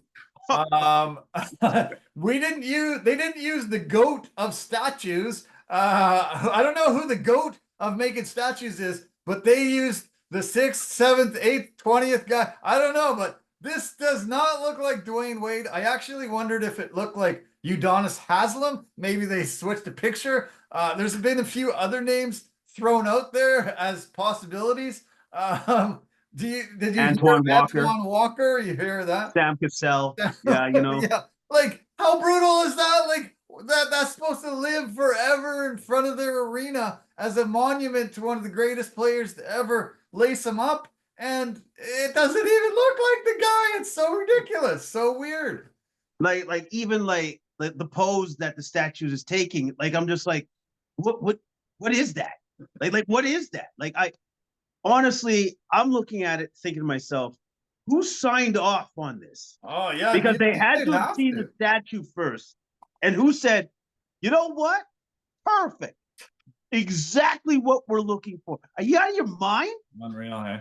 Like that. It's like, to me, it just screams super disrespectful. So brutal, yeah. It's brutal. It's brutal. Yeah. Like they got to get rid of it. I'm sorry. Like yeah, like they got to demolish it, cut the head like, off melt and put a it. new head on it. Or do no, it no, again. Do it again. Like, yeah, forget it. redo Buddy. it, man. It's not. It is That has brutal. to live forever. You don't even know who the hell the guy is. If there wasn't words behind him, you'd be like, oh, okay, Udonis Haslem. Yeah, you'd had a long career, but I'm pretty surprised they're putting a statue up front. But like, what the hell? So like, it is so brutal. And like I thought they'd just have a more iconic pose of D Wade doing something, or like hitting a shot or a dunk, or one of like there's so much to draw from. But whatever that was, like what is that? Like I don't know what that is. I don't know what that pose is. Man, like as soon as I saw it, you know what I thought? I'm like, oh, that's a funny meme. I wonder what the real statue looks like. I didn't think it was real. And then I found out that was what it is, and I'm like, I couldn't even imagine what D Wade's like look on his face would be like when he saw it. Would he be like, oh, like is he just like, does he have to try to put on a brave face like, oh, it's beautiful, like that? Yeah. What is it? Did you ever see Ronaldo's statue? Did you ever see the statue that had a head? Yeah. Oh, it was even worse, I think. It was so bad. He was just like, no, I'm not signing off on it. No, take it away. Get a new one. That's not me. I don't know who the hell that is. It's not me. Yeah. No, I remember that, and Ronaldo did the right thing, because like that thing was absolutely horrendous. So I don't know what they're gonna do going forward. Like, but if you're Heat management, if you're part of that organization, no, the heck with that. If you're the owner, you cannot let that happen. You can't keep that thing there. You got to change it out. Yeah, super brutal. I want to say congratulations to Jordy Fernandez, the head coach of Canada's national basketball team. He became a head coach in Brooklyn this year and got his win on their opening night at home. Got the victory there. They're supposed to be pretty brutal this year, but really great to see Jordy helping out Canada, still their national coach, and going in and getting his first head coaching victory in the NBA. Yeah, no, bravo. Good for him, especially with that kind of roster that it's going to just be hard to get wins, period. But I'm glad to see that he got one. Me too, yeah. Steph Curry badly rolled his ankle twice yesterday. Had an MRI today. No significant structural damage, so he's day-to-day, but has had some serious ankle issues, especially early in his career. Had to miss a lot of games, so fingers crossed that he will be able to get healthy very soon. It was the first one wasn't too bad. The second one was pretty bad. He immediately left the game, and they were not able to pull out a victory without him, and they need him big time. No, they need him big time, but at the same time, though, they're not rushing him back. No, that's not what you do with that guy. Take your time. I've liked Wiggins out of the gate. He's looked good. Kuminga's not been playing too good. Podziemski will be able to fill in for Steph in the meantime. Hopefully he'll be back very soon. Oh, but I did want to point out one guy that Who's actually has been playing very well for the Golden State Warriors, but he healed. healed. Like Holy cow. He's been shooting the lights out. shooting the lights Amazing. out, man. So yeah. Unreal. Yeah. Yeah. He's been awesome. Huge get to try to fill in for Klay Thompson. And Yep. he's hitting like 45% from three and just just scoring out will. It's been awesome. Off the bench, too. Yeah, off the bench. Like, how about this? He's doing what Klay Thompson couldn't do in the last couple of years for the Warriors. So he's getting it done. He's been a breath of fresh air alongside Steph. So it's almost like a new version of Splash Brothers, little bit. Yeah. We mentioned the Bucs, and there's one last note I want to put on them. Under Doc Rivers, in the past 40 games, they are 18-22 under Doc Rivers in the last 40 games. He is a piece of garbage, and I can't believe that they are letting him coach this team. It's stunning. Just because he won that championship in Boston with that big three, teams keep giving him a chance, but he's horrible. It's unbelievable how bad he is. Yeah, Adrian Griffin had a winning record. I guess the players didn't respond well to him, but at least they were winning. Now you got like this Hall of Fame coach. I don't know if he should be a Hall of Fame coach, but you got this guy that, it has all the cachet of Doc Rivers, but guys are not playing very well. Oh, it's man. not going very well. So bad. Unreal. So bad. It's rough there. Okay. Last note before football. The PGA Championship was over in Japan this past week. I think it's the only PGA stop in Asia, and really good tournament. Tons of Japanese. I think there was 28 in the field, and then tons of Americans went over there. Some of the top guys like Ricky Fowler, Justin Thomas, a lot of guys like that. A bunch of Canadians went over, but Nicholas Echeverria from Colombia ended up winning. He shot a 20 under to beat Grazerman and Justin Thomas by a single shot.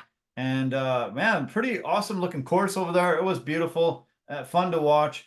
The Canadian contingent was led by Nick Taylor, who ended up finishing tied for 33rd. Adam Svensson was 46th, tied with also Ben Silverman at 46th. Then it was it was fun. I like that they will play in other countries like that, and it was kind of neat to see that they we're over in Japan. It was a fun looking tournament. Okay, we're into week 8. We're concluding week 8 tonight with the Monday nighter, and it pits the Pittsburgh Steelers against the New York Giants. Do you want me to tell anything about the game, or you want to watch it after? Or no, you know what? I'm going to be okay with it because it's the Giants. So okay. Go ahead and give it to me. Okay. I'm pretty sure I can guess. But yeah.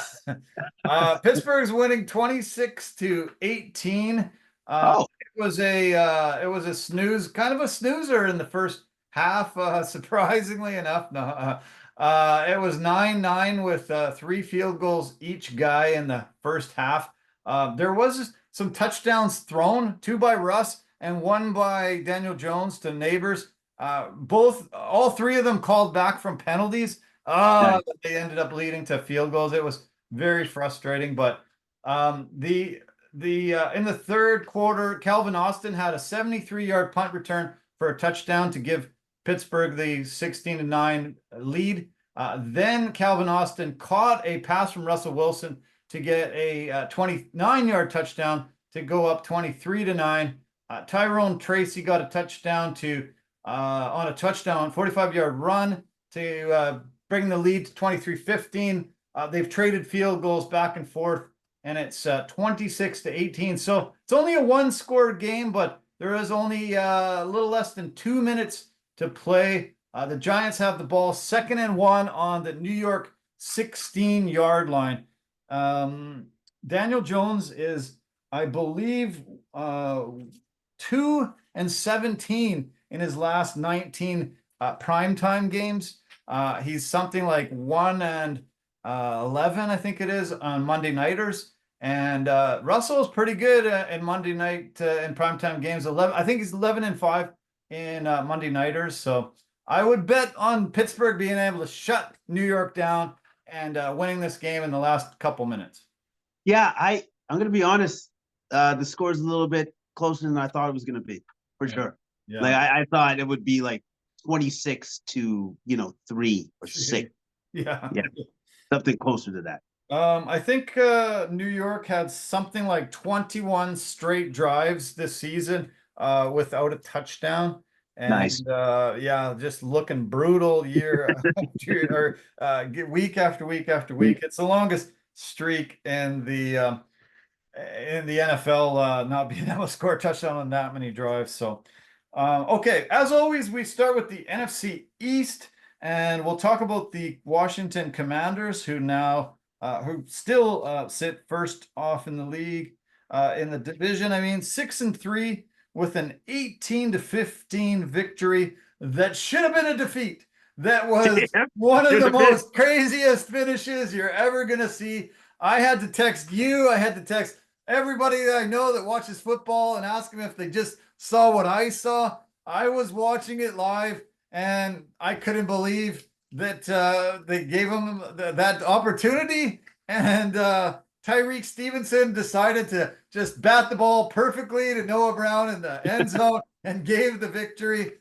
Bears should be 5-2 today, and the Commanders should be 5-2 as well, or 5-3. And oh my God, it's just flipped the whole entire thing. And one of the most miraculous Hail Marys you're ever going to see.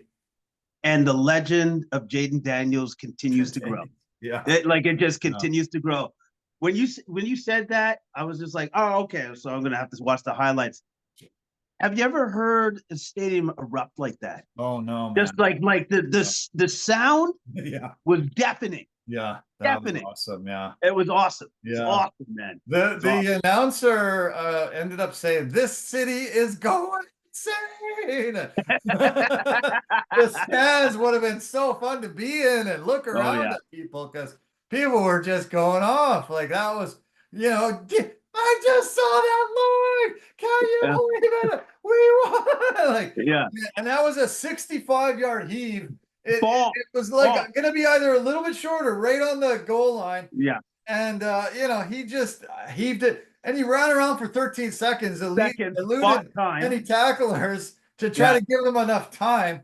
And Tyreek Stevenson, did you see him actually trying to taunt the fans? He had his back to the play. After they snapped the ball, he was like, "Aha, you guys suck. You're going to lose. You're going to lose." And then when he realized, and then he runs over and he perfectly volleyballs it to Brown right in the back. Noah Brown. And, and nobody was around him. It was just like one of the easiest catches he's ever going to make in his career. Hail Mary catch I've ever seen in my life, where you're just like, okay, great. And it was just like, it was perfect. Yeah. And it's karma too. Yeah. You taunted them, and you tipped the ball perfectly into the opposing team's receiver's hands. Yeah. Don't do that. Imagine. I'm sure he got an earful from this head coach once he got back into the locker room. Oh my God. Eberflus was choked.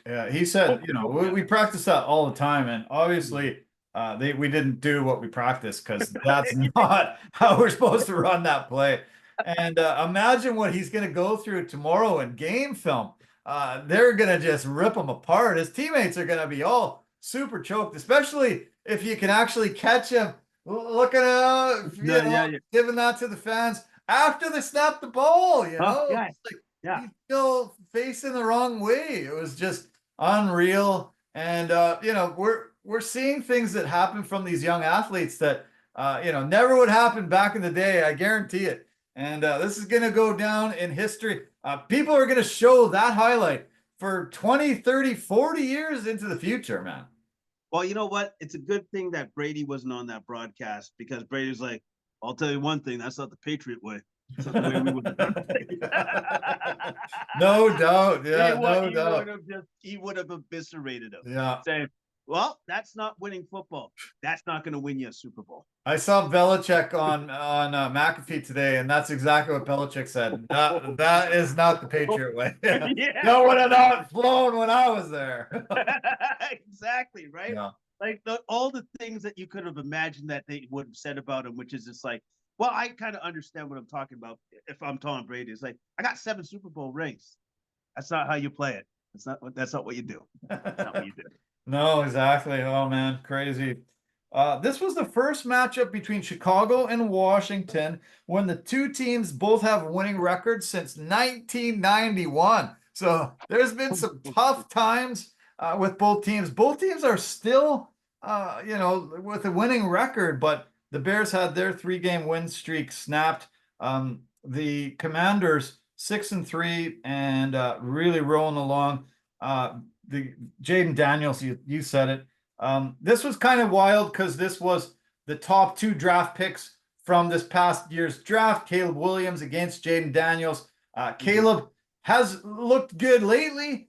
Daniels has looked good right out of the gate in this whole entire season. And battle against number 1 and number 2 so early on into their careers, with both teams having winning records, both quarterbacks playing pretty well. This is kind of cool that the matchmakers had this going already. Yeah, no, it married up perfectly, but Daniels is still showing that he's clearly superior so far. Yeah. Went 21 to 38, 326 yards, 1 touchdown, and an additional 8 carries for 52 yards. He was awesome. Passed to his favorite receiver, McLaurin, for 5 receptions for 125 yards, and then Brown, who got the bulk of his 73 yards off of that bomb for the winning touchdown. Yeah. And his legend is just continuing to grow. Yeah. He had no business winning that game, and yet he still found a way to win it. Yeah, pulled it off. Incredible. Really amazing. Yeah, that team's pretty stacked.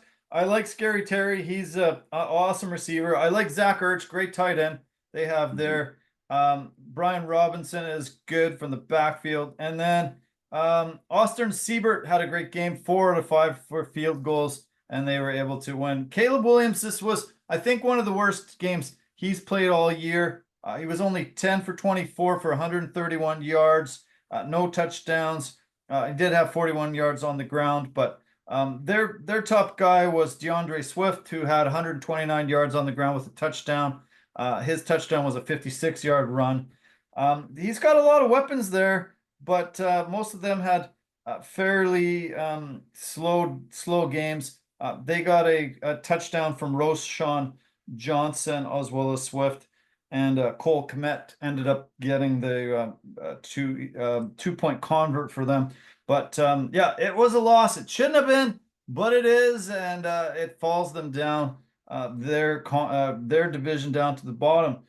Bears go to Arizona and play the Cardinals in the late window Sunday. The Commanders play the division rival Giants, who just lost 26-18 to the Steelers. The Steelers were able to shut them down on that last drive. So Giants sit 2-6, and the Commanders 6-3. So yeah, I would put some money on Daniels to having another good game this coming week. Oh no, I think I would guarantee that he's going to have another great game coming up. This second game is the Eagles against the Bengals. Eagles sit second in the NFC East at 5-2. Bengals have fallen down to 3-5. This was 37-17 win for Philly. It was tied at 17-all, and then Devontae Smith scored on a 45-yard touchdown. Jake Elliott got a field goal. Jalen Hurts got his 3rd rushing touchdown of the game, which ended up closing out the victory. It's amazing. Hurts ended up having 236 yards passing, only 4 incompletions, had a touchdown pass, and then 3 touchdowns on the ground himself. Saquon wasn't needed to score the touchdowns. He did have over 100 yards a game on the ground, and Smith had 85 yards. A.J. Brown had 84, and C.J. Gardner-Johnson, a big pick. But yeah, this game was close for a bit, and then boom, the Eagles' top guys just ended up being very dynamic and scored lots of points to close this out. Yeah, floodgates opened, and the Eagles have it down to a science, to an art form of the 1 yard plunge into the end zone, and it's almost unstoppable. Yeah, it's I guess even with Jason Kelce retiring, still unstoppable. Yeah, still can't stop it. Amazing. This game was also remembered for the identical twins, Chase Brown from the Bengals. It's Sidney Brown, the safety for the Eagles.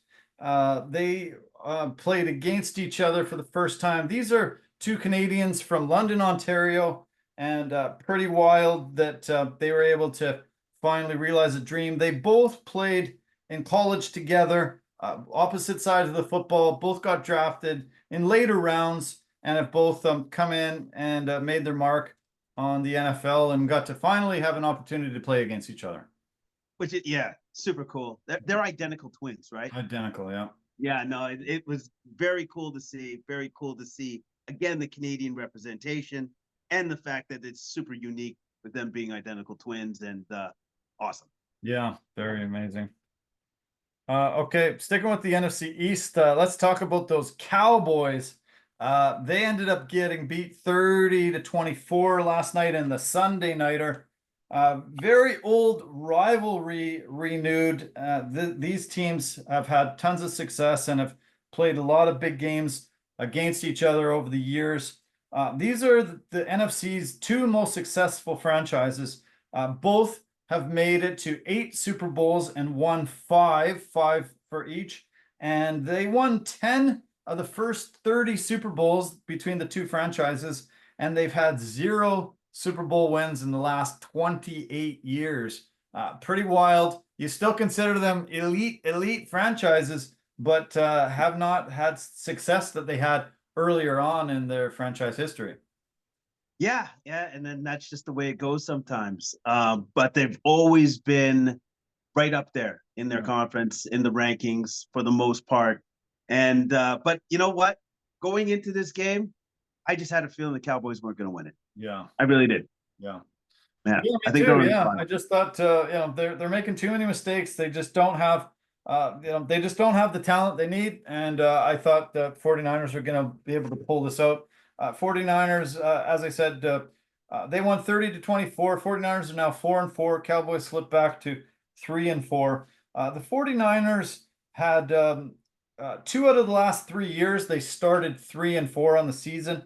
In 2021, they ended up finishing 10-7 and made the playoffs. In 2022, they were 3-4. They went on a 10-game win streak and finished 13-4. Both those years, they ended up going to the NFC Championship game and lost, but kind of wild to see that, 3 of those years, they made it all the way to the top of the heap in the NFC and, off a pretty tough start. But, I would not count them out.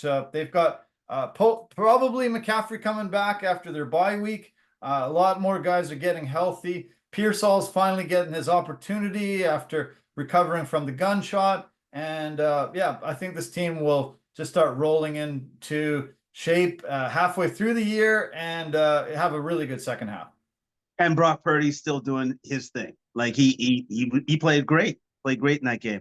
260 yards, 1 touchdown through the air, 1 touchdown on the ground for himself. And his favorite receiver was George Kittle, 6 receptions, 128 yards and a touchdown. And they actually still have a running game, still effective with their 3rd running back right there, Guerrero. 14 carries, 85 yards and a touchdown. Like, that's the thing that's funny to me, is that the 49ers can be like, no, we still got good running backs. We just, this 3rd guy here, still run the ball. Cowboys, we have nobody. Nobody. No one can do it. Nothing. Yeah, pretty crazy. Yeah, they can keep plugging in 2nd, 3rd, 4th string running back, and they still get really good yardage. George Kittle actually started National Tight Ends Day. They had their 6th National Tight Ends Day yesterday, and he had one of the best games out of the bunch of them. They ended up having 177 catches for nearly 2,000 yards, 16 touchdowns, I believe it was. And everybody seemed to, I think that the coaches were like, okay, it's tight ends day. Let's get our tight ends a lot of work, a Yeah. lot of balls, and yeah, they had I think they had the best day they've had out of a National Tight Ends Day in the history of it. Yeah, like it seemed pretty obvious to me that the focus was the tight ends. Yeah. Like every team was just trying to get them the ball. So Yeah. which is cool. Also, the 49ers defense was great again. They had a couple of picks, and Nick Bosa caused one of them. Lenore and Brown had the picks off of Prescott. That's Dak's third straight game with 2 picks, and that's his longest streak of his career. You can't win games when you're giving away the ball like that. He had some yardage through the air, but it was mostly to CD Lamb, who they just decided to not cover in the second half. Like they just left him wide open on his touchdown catches. It was unbelievable. I'm like, you guys are almost blowing this game. Like CD's the only real guy they got. Like put 2 on him. Don't just leave him wide open. And if Dallas ends up marching down and winning this game, somebody would have had to pay for those really big mistakes, leaving CD wide open like that. And they were huge mistakes, massive mistakes, because like you said, that's their main offensive weapon. So you put 2 on them and shut them down. Yeah. But it was almost like they were daring Dallas. It's like, yeah, go ahead and throw it to them. Go ahead. That's what they did. They did in court. So yeah, luckily it got a little dicey there. I was like, yes, oh my God, could the Cowboys pull this off? Like, holy crap, this is crazy. But they did not. Their running game is brutal. I said it was a mistake bringing back Ezekiel Elliott. He's, long past his due. They actually went and grabbed another guy off the scrap heap, Dalvin Cook, and had him playing in this game. And I didn't realize that Cook had fallen so far off the map that not one team wanted him this year. It's crazy how the mighty have fallen sometimes in that running back position. But yeah, he wasn't the answer. Didn't contribute very much, and they're just lost on the run game. It's brutal, and it's causing problems with the entire offense when they have no run game. Well, yeah, because it's non-existent. So the defense just keys on the passing game because they don't have to worry about the running game. And you're right. I only noticed that Dalvin Cook was actually in there in the second half, where I'm like, who's that Cook guy? He's not doing anything. And then I'm like, oh wait, is that Dalvin Cook? Is that James Cook's brother? Oh, I didn't even know. Okay, so yeah, he's done. Yeah, it's weird. He is done. It sure looks He's like done. it's too bad, but yeah, they just tried to pull another guy off the scrap heap, and I guess they're having to toss him probably back on there, unfortunately. Okay, the Cowboys go to Atlanta to play your Falcons. This is Sunday early. Should be a fun game. Falcons are looking pretty damn good right now, and yeah, that's where the Cowboys go. The 49ers go to Tampa to play the Bucs, and that's in the early window as well on Sunday. Okay, as I mentioned earlier, the last team in the NFC East is the Giants. They fell to 2-6 with a 26-18 loss to the Steelers. Steelers now sit at 6-2, having a great resurgence. And Justin Fields wasn't horrible, but Russell Wilson is better. I'm really liking what Russell Wilson's doing.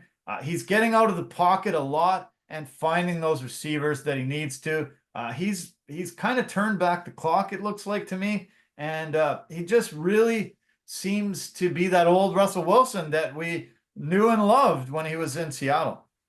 Yeah. Like I think Tomlin is more, he's not as restrictive as Sean Payton. Like he's playing into Russell Wilson's strengths, and he's willing to do that to get him out in space so he can get those deep balls and drop that in. Because like that's what he's really good at doing. But at the same time, I still don't find any fault with what Justin Fields did. It's Tomlin is doing this tightrope thing with both the quarterbacks, but he's doing it really well because look at where they're at. They're 6-2. So it's working. Wilson, 20 of 28, 278 yards passing, 1 touchdown. And Najee Harris was great out of the backfield, 19 carries for 114 yards. Pickens had 4 catches for 74 yards, and he should have had 2 touchdowns. They were called back because of penalties, and it was pretty bad. Yeah, he was able to get that touchdown with Austin, as I mentioned a bit earlier. TJ Watt was a beast. He had 2 sacks. So did Highsmith. Both guys coming from either side. It must be a nightmare for quarterbacks having those two beasts coming at them.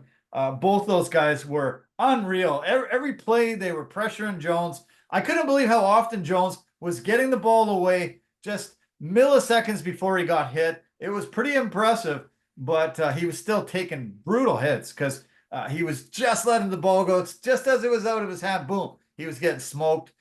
He got taken down 4 times by those guys and probably a bunch of other pressures, and it was pretty insane. Those two end rushers are unreal for Pittsburgh. Yeah, man, the Pittsburgh defense is no joke. Daniel Jones got a great taste of that tonight, and yeah, but at the same time, the Giants' offensive line is not very good, and yeah, they just got beat up. They got beat up. Yeah. Okay, that's the East. Let's talk about the West, NFC West. We've got a lot of teams neck and neck here. We've got the Cards, Seahawks, and the 49ers all sitting at 4-4, and the Rams at 3-4. Let's talk about the Cardinals to start with. We've already talked about the Seahawks. The Cardinals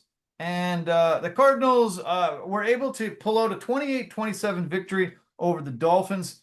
Dolphins fall to 2-5, even though Tua was back, and really happy to see him back off his concussion. A lot of people speculated that this was career ending, and he came back.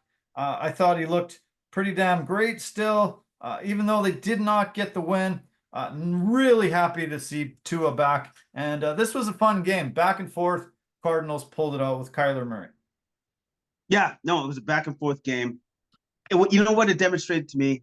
That the Dolphins are just so much better with Tua back there. Oh, they are a completely different team with Tua at quarterback, completely different. And great to see that he was there, that he was able to throw the ball around. Like he looked very, very good, and the team looked that much better for him being back there.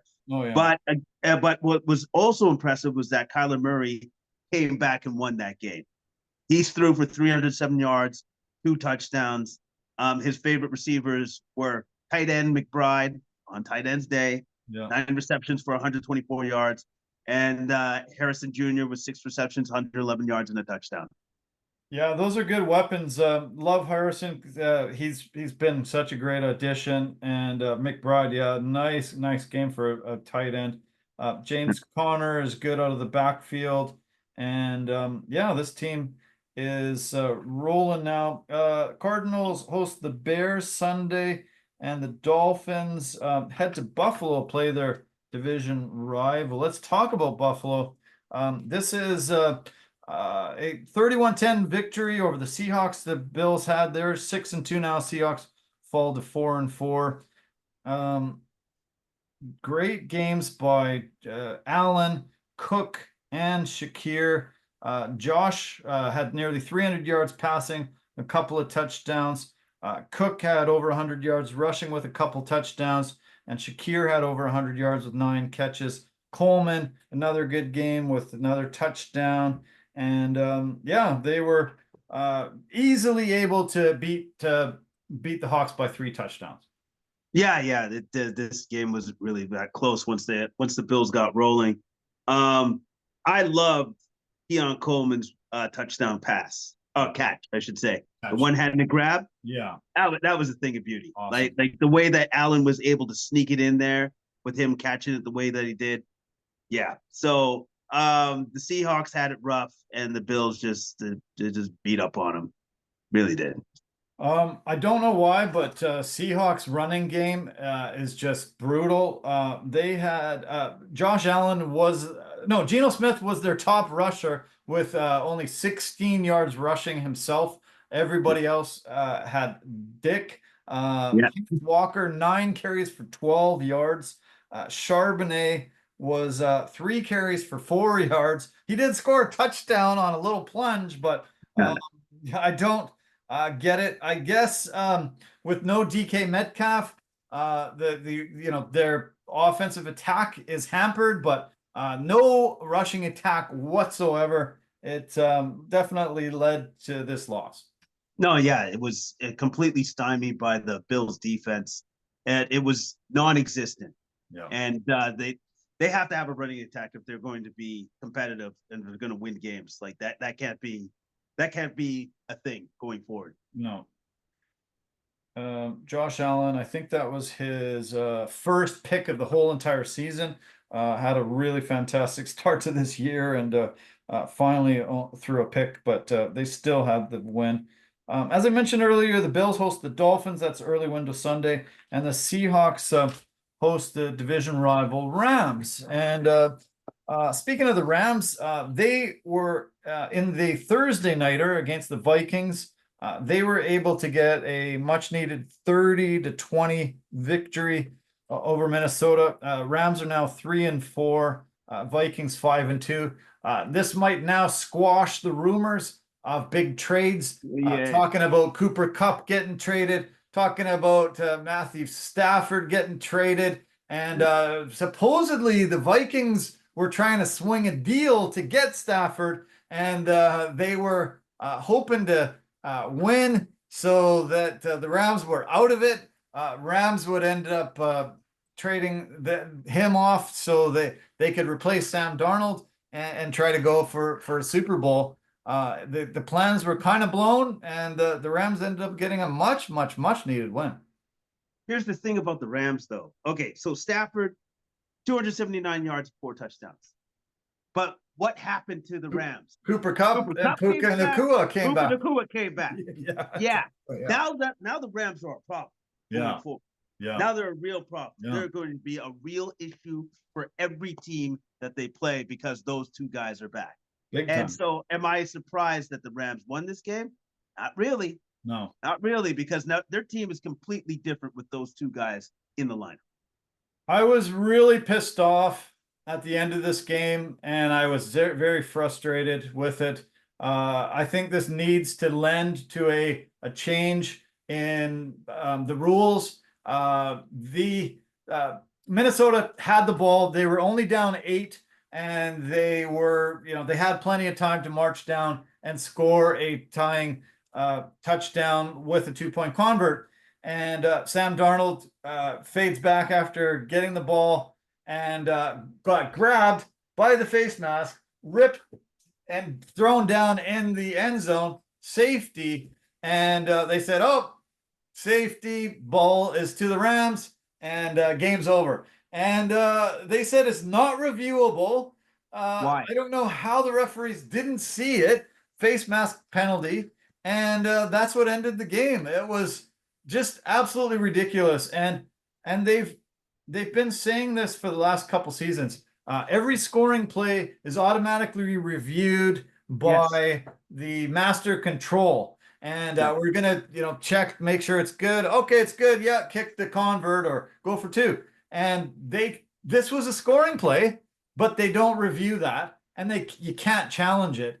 And this was a stupid way of ending a game, and it really ruined my night. I was pissed off. I was like, how the hell could that not be reviewable? And it's a scoring play, so it should be automatically reviewable. And I thought the Vikings got just robbed there. They had a chance. It was a very noticeable face mask that threw them down, and it would have been a 15-yard penalty, and they would have kept going marching down the field and at least had a shot at the game tying touchdown drive. So basically what the rules are saying is that if it's a scoring play but the safety doesn't count, yeah, the safety's not a scoring play. Yes, is that what they're saying? Just a touchdown, or I guess it's only a touchdown play. Well, then that's something that needs to change. Yeah, like that those rules need to change, because if it's a scoring play, then everything's a scoring play. Yeah, safety, field goal, all of that. They make the distinction in overtime when the referee's starting to say the rules before they flip the coin. He's like, this ends on a touchdown. If a team only gets a field goal, the other team gets another opportunity at the ball, and or a safety gets scored, automatically the game's done. And so I don't know why it doesn't translate in the rule book, and they don't have the ability to at least challenge it, or it goes up stairs to master control, which is in New York somewhere, I think. And they, will be able to look at all the replays and see if it was. And it was a blatant face masking penalty. And oh man, really stupid. I sure hope the rules get changed there. But this was a good game, back and forth. Stafford played well. Both Darnold and Stafford both played well. Stafford had 4 touchdowns, and you mentioned Kua and Cup. Like, every team, if they've got those weapons and they lose them, they're going to be in trouble. Bring them back, and this team's firing on all cylinders again. Yeah, all of a sudden it's like they're golden again because those 2 guys are back in the lineup, and that's what happened, and that's why this game was an excellent game to watch.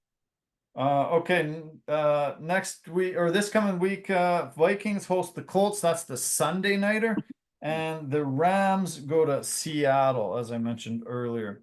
Okay, that's the NFC West story. Let's talk about the NFC North. We still got all the teams, best division in football, all the teams over 500. Lions sit at 6-1 in first, Packers 6-2, Vikings 5-2, and the Bears 4-3. Detroit absolutely just beat up Tennessee 52-14, improving to 6-1. Titans 1-6. And what did you call them on Sunday? Oh, first off, I thought the Lions were going to get the 60 points. Yeah, you did. Yeah. I thought the Lions were going to get the 60 points, and then are you talking about like what I called the Titans? Yeah. I can't remember. Hot garbage, I think you call them. Hot garbage. Yes, that's right. Because they were, oh my God, they are not good. They are just not good. Like, I am so happy that Henry got out of that hot garbage mess, because he absolutely needs to get out of there, because anybody that's of any good that plays on the Titans needs to know this. Get out of there. Yeah. Get out of there right now. Nothing good is coming out of Tennessee. Yeah, no, it's rough there. It's terrible. And the season is done. Incredibly bad there. They just kept racking up points.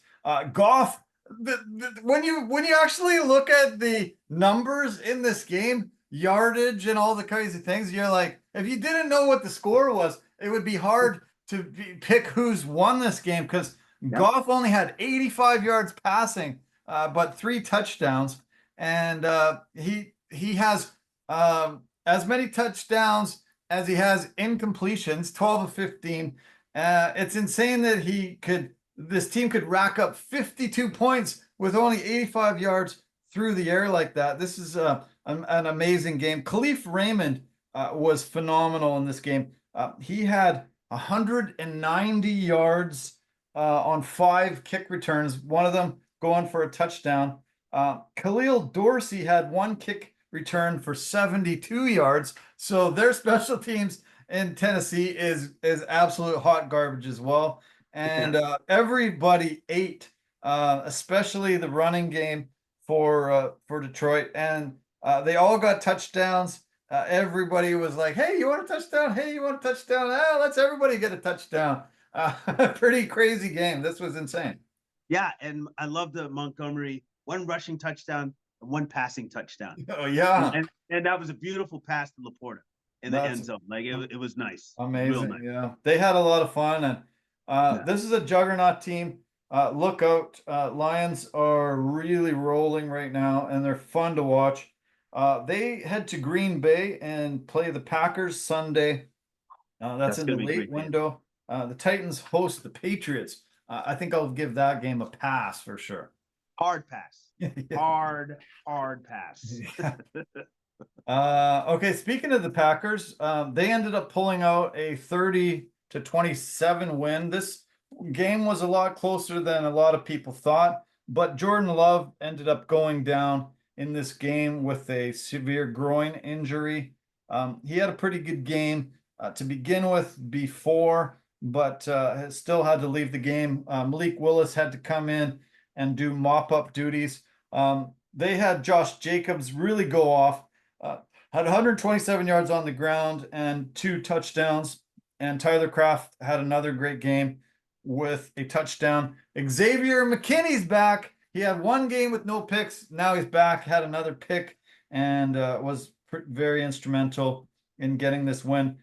Brandon McManus, former Jaguar, was able to get the game-winning field goal. Second straight week where Green Bay was able to get the win with McManus. New kicker for them, getting the winning field goal as time expired. Yeah, thank goodness.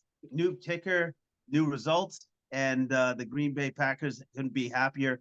Really sucks that Love went down the way that he did, but they're in pretty good hands with Malik Willis. I don't think he's lost a game so far. Yeah, Willis. sure.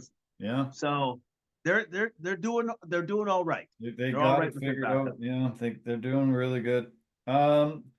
Jags, Lawrence had a good game, but still losing 2-6. Brian Thomas Jr. had a touchdown, but he left with a severe injury to his ribs in his day-to-day. And Christian Kirk, Lawrence's top receiver for many years, broke his collarbone.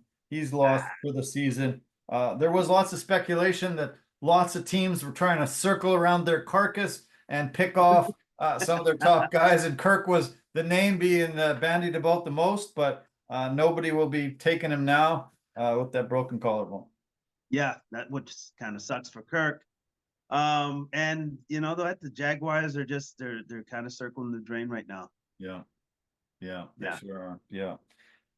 Packers host the Lions, as I mentioned, and the Jags go to Philly to play the Eagles. Okay, NFC South now. Falcons lead the division. 5-3. Bucs sit at 4-4. Saints are 1-6, and the Panthers are 2-6. Sorry, and the Panthers are 1-7. Falcons ended up pulling out a really great victory, 31-26 over the Bucs. Division battle here, and really back and forth. This is pretty awesome that Atlanta was able to beat Tampa Bay 2 out of the last 3 weeks, and really put a stranglehold on this division. That gives them a really big leg up on the Bucs. Even if the Bucs catch them, they'll still have the tiebreaker there. Cousins had a great game with 4 touchdowns to his receiving core, and their defense forced 3 turnovers, 2 picks, and a fumble recovery. Cousins is back to his good old self, and touchdown passes to Mooney and Pitts, and keep on rolling now for the Falcons. Yeah, keep on rolling. I was still impressed with the Buccaneers, considering that they're missing their 2 top wide receivers, and that they still made this game super true. Close. Yeah. Both Godwin and Evans both lost last week, and this game was tight. This game was tight, and one of the reasons for that was their tight end, Cade Otton, 2 touchdowns and 81 yards. But at the end of the day, Cousins comes out with the victory, and I couldn't be happier for my Falcons. It's been a while since I've been able to really cheer for them and really go for the team, and this has been awesome. This has been awesome to see. Their defensive player Jesse Bates III forced a fumble, recovered a fumble, and had a interception for a pick. The first Falcon to ever do that all in one game. Pretty impressive performance by them. AJ Terrell had the other pick of Baker Mayfield. Mayfield had 330 yards and 3 touchdowns, but those 2 picks were crucial in this loss. Falcons host the Cowboys Sunday early. The Bucs head to KC, and that's the Monday nighter 1 week from tonight. That will be a fun game to watch for sure. The NFC South Saints, they are 2-6 after they lost 26-8 against the Saints. This was only the second time in NFL history there was a score at the end of the game that was 26-8. That's only happened once before in 1978. Kind of bizarre that this was it. The Chargers got the very important win Lad McConkey had the 2 touchdown catches from Justin Herbert, and J.K. Dobbins had a decent game. Cameron Dicker, a couple more field goals, and yeah, good victory for the Chargers. Saints 6 losses in a row now. Yeah, the Saints are definitely missing Mr. Carr at quarterback. They're just not the same team anymore.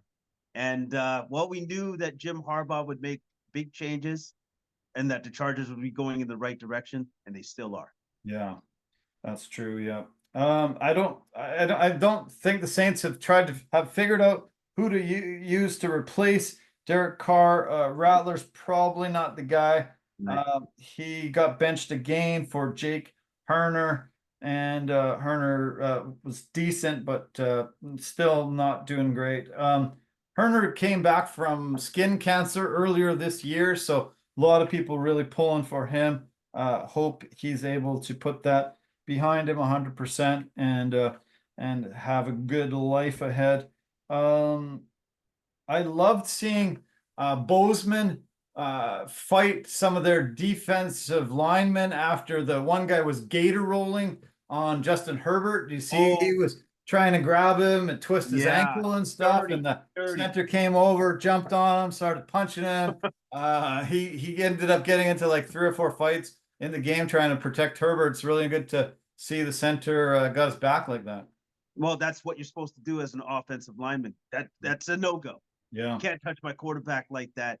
And by the way, like I saw that the replay, that was as dirty as it gets. Oh man, like that was like even if I'm the ref, I'd be like, well, you deserve that, right? Yeah. Like, you deserve that, right? Yeah, you did. That was really ugly and dirty, and there's no call for that. No, we can't have that in the game. So I'm glad he got his face punched in a bit.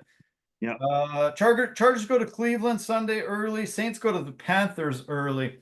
There's a final now in baseball. The Dodgers have won Game 3. They're up 3-0. 4-2 final. The Yankees were able to score 2 runs in the 9th inning, but they were not able to get the tying runs across. Aaron Judge was 0 for 3 with a walk. Stanton had a couple of hits. Had the most prolific night for them. They got 2 RBIs by Alex Verdugo, but the top of the lineup, the top 3 guys in the lineup, Torres, Soto, and Judge, were all 0 for 3 for the night. And if your top guys aren't doing it for you, you're in trouble. Yankees got to win 4 games in a row if they want to win another World Series. Yeah, that's probably not going to happen. Because that's literally only happened like with the Red Sox, right? Yeah. The one time? One time. Yeah. Time in history. Yeah. Yeah. So that's probably not going to happen. Yeah. You know what they should do? The Dodgers, it's like, you know what? We're going to rest Ohtani for Game 4. That's what they should do. It's like, no, you know what? We're going to rest Ohtani. I think we got this. No, put him out pitching. Get him pitching. That's what I do. I'd have him pitching. Pitch all 9 innings. Yeah. It's like, oh, shut up. I'd have him playing first base and pitching and hitting twice in the lineup. That's what I'm doing if I'm vice manager. I'm getting him hit twice and playing pitcher and first base. He can do them both. Yeah, you can do them both. It's like now we're gonna slam the door on you. This is over. This is over. Yeah. This is it. This is done. Yeah, I'm sad. I'm super sad to see a big Yankees fan, but Dodgers, man, what a year they had. Phenomenal season, and they were the best all season, and looks like they're proving it again and winning it all. Hopefully the Yankees can make a great series of this, but it doesn't look very good. Okay, we only have a few games left. Let's talk about the Broncos Panthers game. The Broncos were able to double up the Panthers 28-14. Broncos are now 5-3. Panthers fall to 1-7. Carolina scored the first touchdown of the game and the last touchdown of the game. Unfortunately, they gave 4 touchdowns up to Denver in the middle of those. Bo Nix looked fantastic. Another rookie quarterback that's really looking good. 284 yards passing and 3 touchdowns. Cortland Sutton was his top receiver with 100 yards. And a lot of guys had great games in this one. Very nice, easy, pretty easy win against the tough team of the Panthers. Yeah, yeah. Easy win for the Broncos against the not very good Panthers. I believe they're Tightman for the Broncos. Troutman, 4 receptions, 85 yards, and a touchdown. Another tight end doing really well. Yeah. And Bo Nix even ran in a touchdown himself. He had himself a great game. Yeah. Fantastic game. Bryce Young was the quarterback, and okay game, but he threw a couple picks, and that was huge. We always mention Chuba Hubbard. He had 15 carries for 56 yards on the ground and a couple catches for 15 yards through the air. Leggett was the guy that got the other touchdown, with Jalen Coker getting the one. As I said before, Panthers host the Saints, and the Broncos go to Baltimore to face the Ravens, who are coming off a loss too. AFC East, we've got the Bills leading the division at 6-2. Dolphins, Patriots, and Jets are all struggling. Dolphins 2-5, Patriots and Jets 2-6 on the year.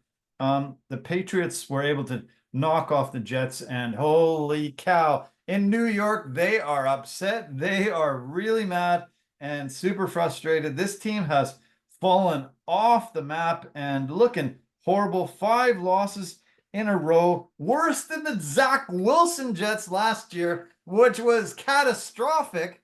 And Aaron Rodgers is just not doing it. He's supposed to be coming there, helping them win these games, and he's not pulling them off, and they're in a world of trouble. After all these changes, this was not supposed to be this way. They were supposed to beat the lowly Patriots, and they couldn't even pull that off. Yeah, because look at their quarterback. It's Jacoby Brissett. Jacoby Brissett beat you guys. Awesome, way to go! It just I assumed that the Jets were going to win this game. Yeah, just because of who they were playing. Yeah, and they couldn't even do that. They couldn't even do that. So I don't know. It just looks like this might be a lost season already for the Jets. Yeah, literally, there's a lost season. Unfortunately, the Patriots lost Drake May to a concussion. Hopefully, it doesn't sit him out long. I think he's the future of this team, and I've liked what I've seen out of him. But battled the concussion, and they were not able to get him through protocol to get him back. So, lost season in New York, it looks like. I wonder if Devontae's mad that he's went there, but we'll see. Jets host the Texans Thursday nighter. Another very tough team to face, and I would not put my money on the Jets on that one. Patriots go to Tennessee, 2 sad teams, as I mentioned a bit earlier. The AFC West, the Chiefs are still the only undefeated team in football. A huge 27-20 victory over Vegas. Chiefs won with their defense, quite frankly. It's really been one of the main reasons why they're winning most of these games. Mahomes played great, and Kelsey finally had a really solid game, getting his first touchdown of the season. Kareem Hunt got a touchdown, and Xavier Worthy did as well. But the defense of the Chiefs is just the reason why they're such a juggernaut, winning all 7 games so far. Yeah, absolutely. The defense is carrying the day. Mahomes is just doing enough to cement the wins.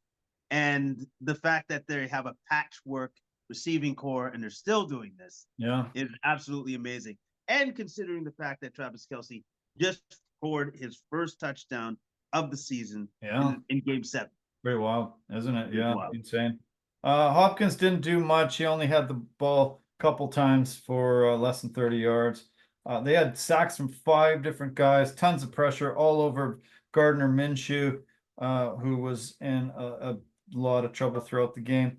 Nobody really big to mention with the Raiders. Bowers and Myers were the guys that were getting the ball through the air. They couldn't run the ball at all. Madison had 14 carries for 16 yards. That was huge for the Chiefs, just shutting down that run. Chiefs host the Bucs the Monday nighter, as I mentioned a little earlier, and the Raiders go to Cincy. They play that game Sunday early. AFC North now. We got the Steelers leading the division 5-2, Ravens 5-3 now. Bengals 3-5, and the Browns at the bottom 2-6. Can't believe that the Browns beat the Ravens in this one, 29-24. Once they got the cancer of Deshaun Watson out the door and they handed the keys to Jameis Winston, this team might just win the Super Bowl now. And that'd be it. Wouldn't that be awesome? They looked great, beating a very, very tough Ravens team who had really come on and started looking like the team to beat in the NFL. And they pulled out a win. Winston was awesome. Fantastic game for him. Really rejuvenation. Really amazing, amazing game. Amazing game. 334 yards and 3 touchdowns. His favorite target was Tillman with 7 receptions, 99 yards and 2 touchdowns. And Njoku got one as well. Like I think there's really something to be said about the fact that Watson is not there anymore. Yeah. They look like a completely different team. They really did. Amazing. I was shocked. I was shocked at what I was looking at. Yeah. They should have made this move long ago. And yeah, Joe Flacco should have been there. This team might be 7-0. But, you know, once Deshaun had a couple crappy games and Flacco wasn't the guy, Winston should have been in there. And this team could be, you know, way better than they are. 2-6. And that game was awesome. Unbelievable. Absolutely incredible that the Browns at home were able to beat the mighty Ravens and get the win. The Browns host the Chargers Sunday, early window. The Ravens host the Broncos. Okay, we just have one last game. This is the AFC South. The Texans lead at 6-2 over the Colts, 4-4. The Jags are 2-6, and the Titans are 2-6. This was a battle between the top 2 teams in the AFC South, the Texans and the Colts. And honestly, the Colts really had a chance to win this game until Anthony Richardson actually tapped out. Did you see that? He friggin' tapped out. Yeah. So I saw that he got tackled and got dragged to the ground. And so when he tapped, I thought, oh, he's hurt again. No. And I saw the tackle. I'm like, I don't know what he could have hurt. Maybe he aggravated his hip injury again. That's what I thought. Right. But then so if you tap out because you're tired, don't say it on the podium. Can you believe he said it? Is he that dumb? Is he that dumb? He's got to be dumb as hell to actually say, oh, to be honest with you, I was just tired, man. That was a long friggin' run. I couldn't do it. And it was 3rd and goal when he said that. And it wasn't even that brutal of a long run. I know. I couldn't believe it. Oh, my God. He's got to be the dumbest guy in the league now. No, I couldn't believe it. I couldn't believe that was what he said. Like, yes, it's the truth, but don't say that. Don't ever say that. Like, I got a hip. I got a cramp. I got a I got a hip point. I felt a stinger. Anything. Why you tapped out? Not that you were tired. Oh my God. That is just stunning that he said that. They can't let him take the podium the rest of the year if he's that dumb. This is insane that he said that. Yeah, no, it's insane that he said that. Like, it just makes the whole team look super unprofessional. It's my God. What are you talking about? Like, aren't you prepared? Haven't you been training like all off season? They're halfway through the season. He's 22 years old. He's halfway through the season. He doesn't even. Oh my God! This is the 3rd quarter, and he's too tired to play a crucial play. If they score on that drive, they possibly win this game. They end up not being able to score. They kick a field goal. They lose by a field goal. If they get 7 points, they probably win this friggin' game. And this is a massive divisional battle game, and he's too tired to play another play. Oh my God. Like, I just can't even believe he said it. I can't even believe that that's what he went with. 15 minutes after the game, he's going to say that? Like, oh my God, insane. Unreal. Just shocking. I know he's probably his head coach must have been like, oh, wow, he really did say the truth. Oh, awesome. Great. You know what I mean? Like, yeah. And on top of that, like, I'm looking at Richardson. I'm looking at all his starts and everything else. He's incredibly inefficient. Oh, Jesus. Like his accuracy is garbage. Historically bad. Historically bad. Yeah. Historically bad. So what I think they got to change. There was a list. I'll try to pull up the list, Yeah. but it was Yep. Jamarcus Russell, Yep. JP Losman, and let me see. Oh, here's the list. So Yeah. he's got the lowest completion percentage among qualified quarterbacks in the past 20 years. The three guys that were on the list before him were Tim Tebow, terrible, Jamarcus Russell, and JP Losman. Three of the worst draft picks of all time in the NFL history. And somebody asked him something a little bit later on, like, hey, you were what, 10? What was it? 10 for 32. 10 of 32. And he goes, yeah, I know I'm not that accurate, but I'm the greatest running quarterback in the league. No. Except for Lamar. I'm the greatest running quarterback in the league. So I got a lot of weapons, And I'm like, oh my God, like they have to actually fine him every time he talks again to the media. They got to just ban him. They got to just say, do what Marshawn Lynch did. I'm only talking to you so I don't get fined. Yeah. And just, that's what he's got to say the rest of the year. Because when he opens his mouth, he sounds like the dumbest player in the league and maybe the dumbest football player to ever exist. Like, just stunning, man. Just stunning. Like I wouldn't want to be on a team with a guy like that. Like he would lose my confidence 100%. And I just would not want to play with him. I'd say, get rid of that guy. We need a different quarterback. Like every time that I see this and I see him up on the podium, he doesn't have the qualities of a leader, which is what you need from your quarterback of a team. Yeah. Like he just doesn't seem like he has those qualities whatsoever. I'll tell you who does, though. I know Joe Flacco definitely does. Bring in Flacco. The guys, this team's looked awesome under Flacco. And so, you've brought in this guy and he's supposed to be your future, but he's not now. He's not the guy now. And you're blowing the season. You could have been top of this division. You could have been really going for a playoff spot. But you're bringing in a guy that's just not ready. He's just not there yet. And, Jordan Love had to sit behind Aaron Rodgers for a while. And now he's looking great. There's been quarterbacks that came in, and Tom Brady was second fiddle to Drew Bledsoe when he came in. There's been a lot of quarterbacks that had to sit. And this is a guy that needs to sit and learn under a master, Joe Flacco, and, get more mature. It's ridiculous. I talked about him being one of the dumbest guys like about 3 or 4 weeks ago when he blew out his shoulder again, running for a ball. But this is taking it to like another level. This is unreal. This is just stunning. No, like I think he needs to sit. I think he needs to be mentored properly. It's almost like somebody needs to mentor him on how to be a pro. Yeah. On how to be a professional, because he's not doing it right oh now. My God. Yeah. He's not doing it right. Unreal. Yeah. Sort of end the NFL coverage on a sour note, but man, whoa, did that ever blow my mind. I can't even believe that he was truthful on that. Like, truthful. You lie for the rest of the season, buddy. Never say that again.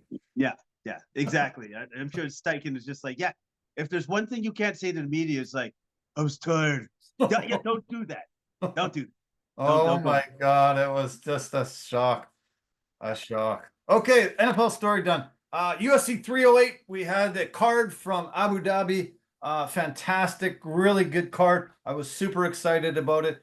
We had a really legendary matchup in the main event. One of the fights that we've been looking forward to all year. The featherweight championship.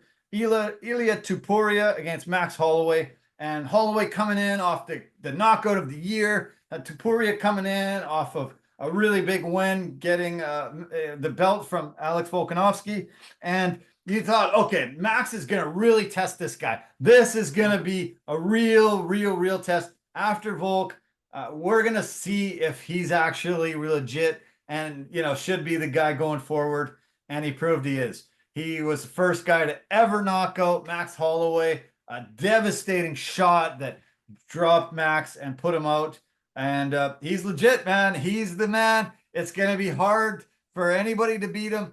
We'll see who's next. But wow, was this ever an amazing performance. and really cemented him in history as one of the best of all time. I think you can argue that Topuria is probably the best has the best boxing skills in UFC. Yeah. I think you can actually say that now because he figured out Max. He figured out the distance. It took him some time because Holloway, up until that point, I thought he was winning the fight. Yeah. Because he was piecing him up at distance. Finally, Topuria was able to get within range, unleash his power shots that finally connected. Yeah. And once they did, even Max Holloway, as iron granite, as durable as that man has always been, he collapsed. Yeah. Took him out. Yeah. And it was a stunner. You just couldn't believe it because you never saw that in Max ever, you know, and we've seen him lose, but we didn't see him get knocked out. It was not like that. Incredible. Like that. And I thought I gave Max the first 2 rounds. I thought he won them. He was using that distance control. He was landing combinations, using really good distance management, using good movement. Everything was good. And that, you know, that's what's won Max so many fights over the years, the volume and the ability to keep it at distance like that. And he was doing it until he just wasn't. He got caught and boom, that was it. And Topuria, marches on as the champion. Incredible. He's only 27 years old and he's really just come in to his own. And I think, you know, if he can get through the next couple guys, like, wow, this could be a long reign and a champion that goes down in history as one of the best of all time. Yeah. Volume versus power, and the power eventually got to him and won. Yep. And the fact that he has not only just knocked out Holloway, but also Volkanovski before that. Yeah. Because now you look at it and you're like, okay, so then who's next now? Yeah. I think personally it should be Diego Lopez. Yeah. I think that should be the next man up. Yeah. But I'm sorry, man. I don't see anybody beating Topuria for a while. No. Like, I just don't see it. I don't see it. Diego was the backup fighter for this fight, and he actually weighed in so that, you know, in case anybody fell off, he would be the guy. So, you know, to me, he seems like the match, but UFC seems to be wanting Volkanovski. They opened up the cage and let him come in, shook hands, and, you know, tried to sort of hype up a possibility. Volkanovski does deserve a rematch because he was a guy that held the belt for a long time and gave a lot of other guys rematches and was really good for the UFC. So I can see them leaning more towards doing that. But I agree with you. Lopez, you know, deserves it. I think he should be the guy. Also, there was talk about Movsar Evloev as being a guy who's, you know, had a lot of fights, and he, you know, is really knocking on the door. But they have a fight. He has a fight scheduled with Aljamain Sterling. That's UFC 310, December 7th. So they, well, depending on how soon they want to really tie up a new fight, we'll see who's the guy. But yeah, incredible win by Topuria. Amazing victory, and yeah, all the power to him. He got 50K as one of the bonuses of the night there. The co-main event had a really great middleweight battle that I was really super excited about as well. I love Robert Whittaker and have for a very long time. Khamzat Chimaev, loved him when he first came out, and then he's had so many health issues that we haven't seen him much in the past few years, but he really dominated in this one. He was able to get takedowns and just beat up Robert Whittaker really bad, and then broke his jaw with such a powerful crank on his face that that was it. Fight over. The power that Chimaev has and his ability is unreal, beating one of the toughest guys in the UFC history in Robert Whittaker. I picked, okay, so I totally got the co-main and the main event wrong because I had Holloway winning and I had Whittaker winning. I thought that Chimaev might be lacking something because of all the health issues that he had. Yeah. But when I knew Whittaker was in trouble because when Chimaev shot his first shoot, yeah, it was as fast a shot as I've ever seen anybody ever shoot. Period. Ever.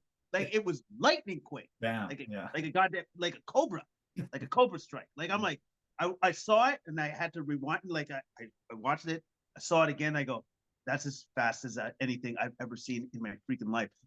Took him down and then was on him like an anaconda. Yeah. And then when literally that rear naked choke or the face crank that was on his face was only on for like 5 seconds. And Yeah. it tapped immediately. Very quick. Yeah. Like the crushing power that Chimaev has to be on another dimension, another world. No shit. Because and you saw the picture of what happened to his teeth, Bust right? his teeth and pushed right into his mouth. Yeah. He couldn't even talk after the fight was done. Yeah, it was brutal. Yeah.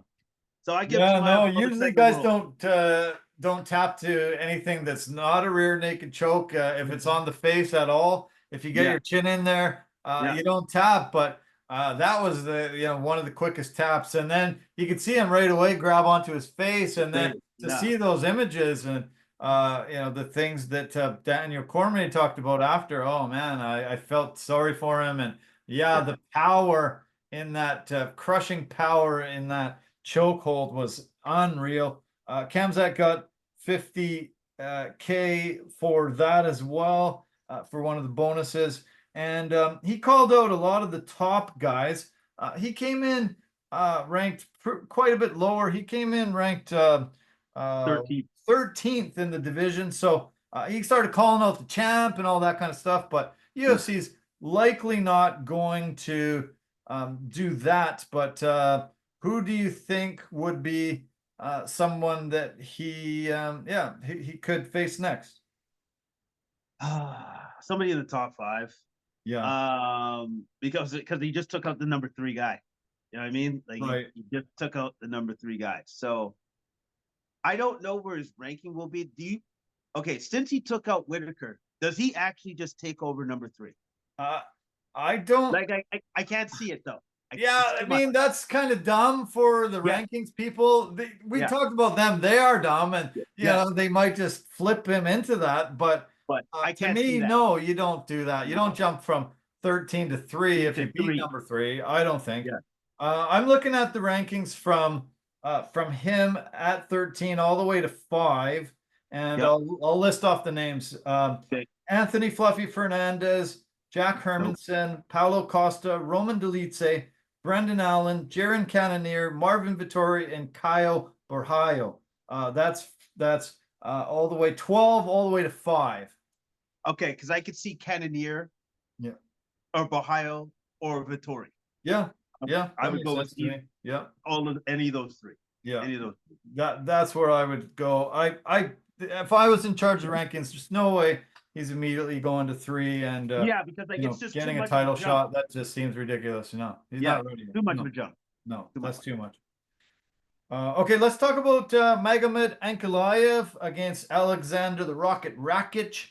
I thought Rakic ended up winning the first round in this fight, and then Ankalaev took over, wins a split decision, unanimous decision, 29-28, 2 rounds to 1. He has been told by Dana White that he is now getting a title shot against Alex Pereira for this win and the lead up to it. He had one terrible fight a few fights ago, but he has really, rest of his career has been phenomenal. And Dana White said, "This is it. You're getting your title shot now." As he should. I thought that he was the more effective striker throughout the course of this fight. And I thought that Rakic, especially in the second and third rounds, he just wasn't busy enough anymore. He seemed reluctant to strike at times. So almost like he didn't know what was coming at him. So I think Ankalaev definitely deserves a chance at the champ. I don't think he's gonna win though, but he deserves his chance. Okay, let's talk about the really great performance by Lerone the Miracle Murphy, beating Dan 50K Ige. Murphy really just looked fantastic. Had a really big comeback round, ended up winning a decision 29-28, and 7-fight win streak, 15-0-1. And yeah, looked phenomenal, I thought, in his performance. Yeah, I thought he was very good at controlling the pacing of the fight for the most part. I thought his takedowns were excellent when he got them, and I thought his use of like the diversity of his striking, especially the step in elbows and incorporating elbows into his strikes, really good for Murphy. Ige did drop Murphy early, and I thought he won the first round, but Murphy came on the last 2 rounds and won it. He called out Josh Emmett. I could see them making that fight. Lerone was number 12 coming in. Ige was number 14.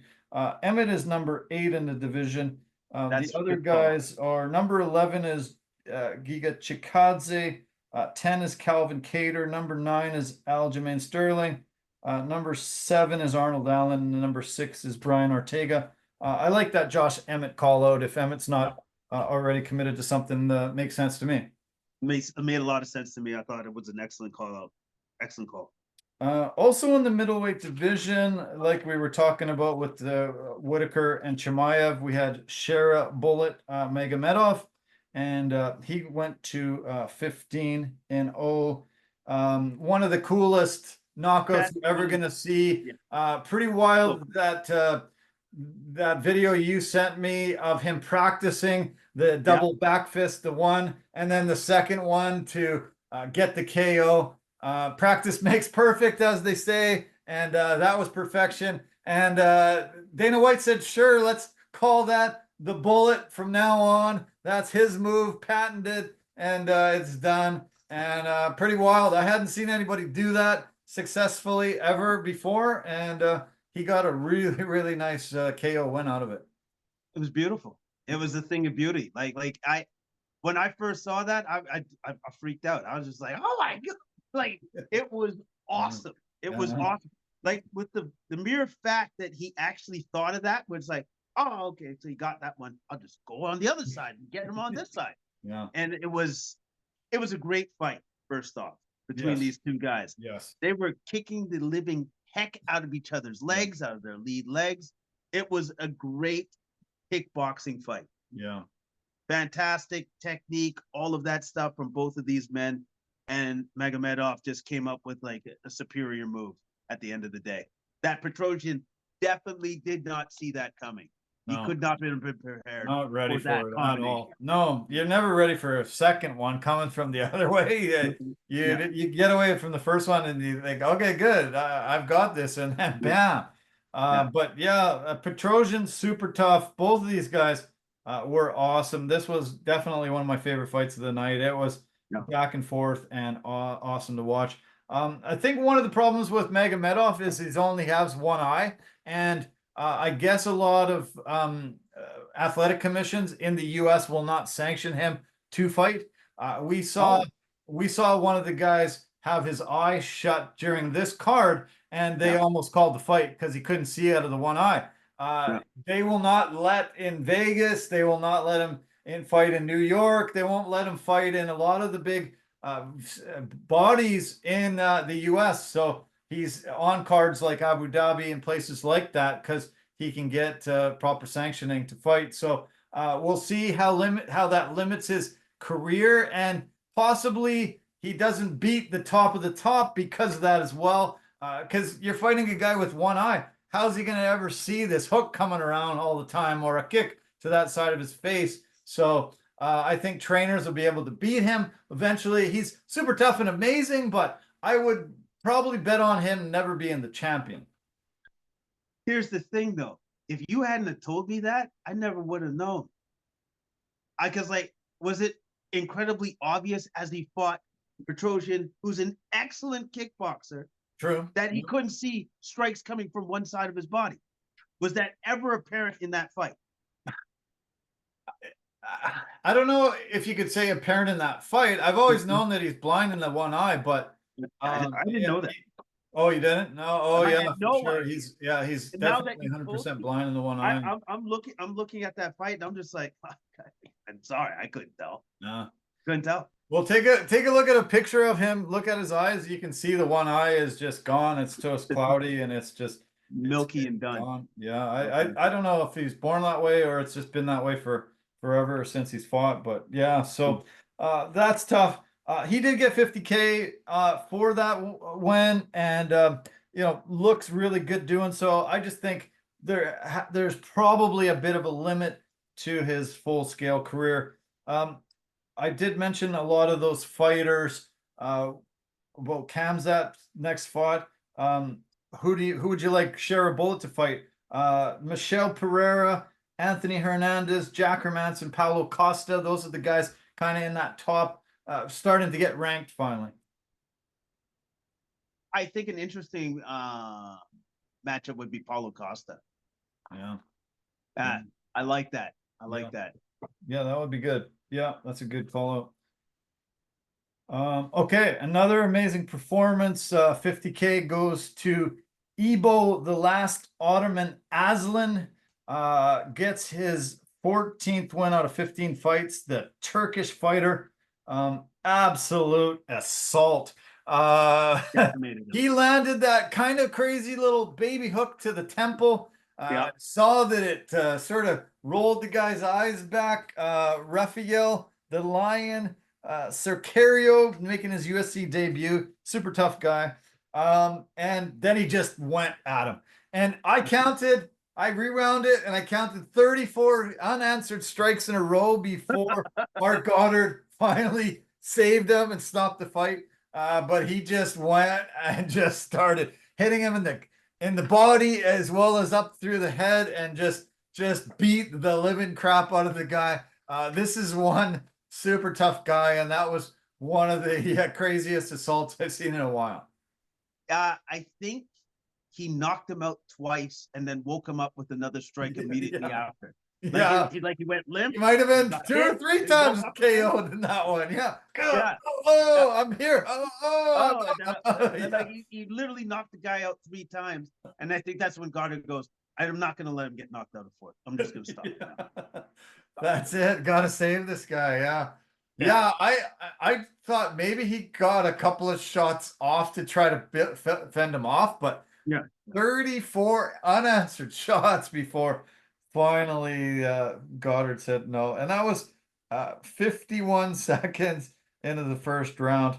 I loved him on the mic, said, "How do you like that Turkish power?" He said, "If I touch somebody, he's already died." I love that one. And then he looked into the camera, got real close, and says, "I'm coming for all of you, all of you." I think a little shiver went down the spine of most of the light heavyweight division because, oh man, this guy looks mean and scary. Yeah, no, it was a good WWE promo that he cut. Like, I liked it. I liked it a lot. Good. Yeah. He left the world of boxing because he said it was too boring.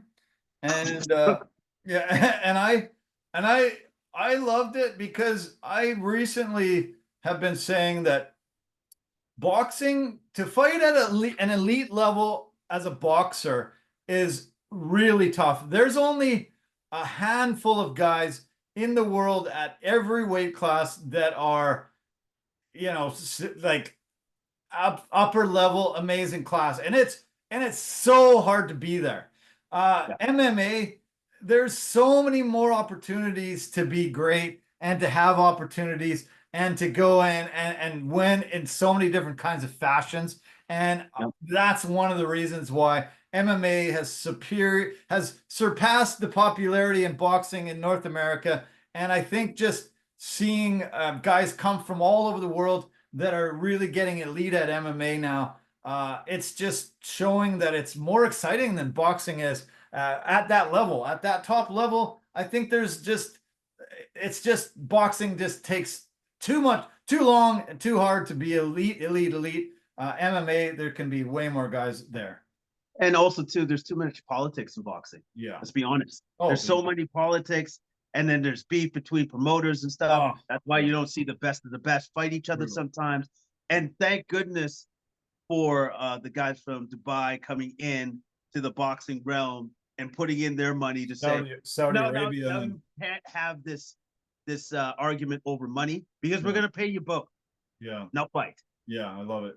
The Saudis is the one that's usually not Abu Dhabi as much. Abu Dhabi's aligned with UFC, but the Saudis are the ones that are doing the boxing big time and starting to finally get into MMA and doing it. Okay, Jeff Hands of Neil Steele gets a huge win over Rafael dos Anjos. He was beating him early, and then unfortunately dos Anjos blew out his knee and had to be called out. Tough way to end, but I don't think that RDA was going to win this fight. I think Jeff Neal was just really looking tough, mean, and was going to probably take this out. Yeah, I think Neal was on his way to winning this fight, regardless of how it ended. It just sucked that RDA, he got injured and the fight ended early. Yeah. Do you think that was the last time we'll see RDA? No. I think he's probably going to heal up. I think he probably definitely doesn't want to end his career like that. He'll probably heal up and have 1 or 2 or 3 more fights. Then that was actually his 40th birthday. That night, Saturday night, was actually his 40th birthday. So unfortunately, having to spend it in the hospital sucks, and not a great way to enter into your 40th. Okay, what about Neil? Who do we want him to fight next? He was number 10 coming in. He said anybody in the top 10. We got Joaquin Buckley at 9, Gilbert Burns at 8, Ian Machado Gary at 7, Colby Covington at 6, and Sean Brady at 5. Gary, because I don't like him.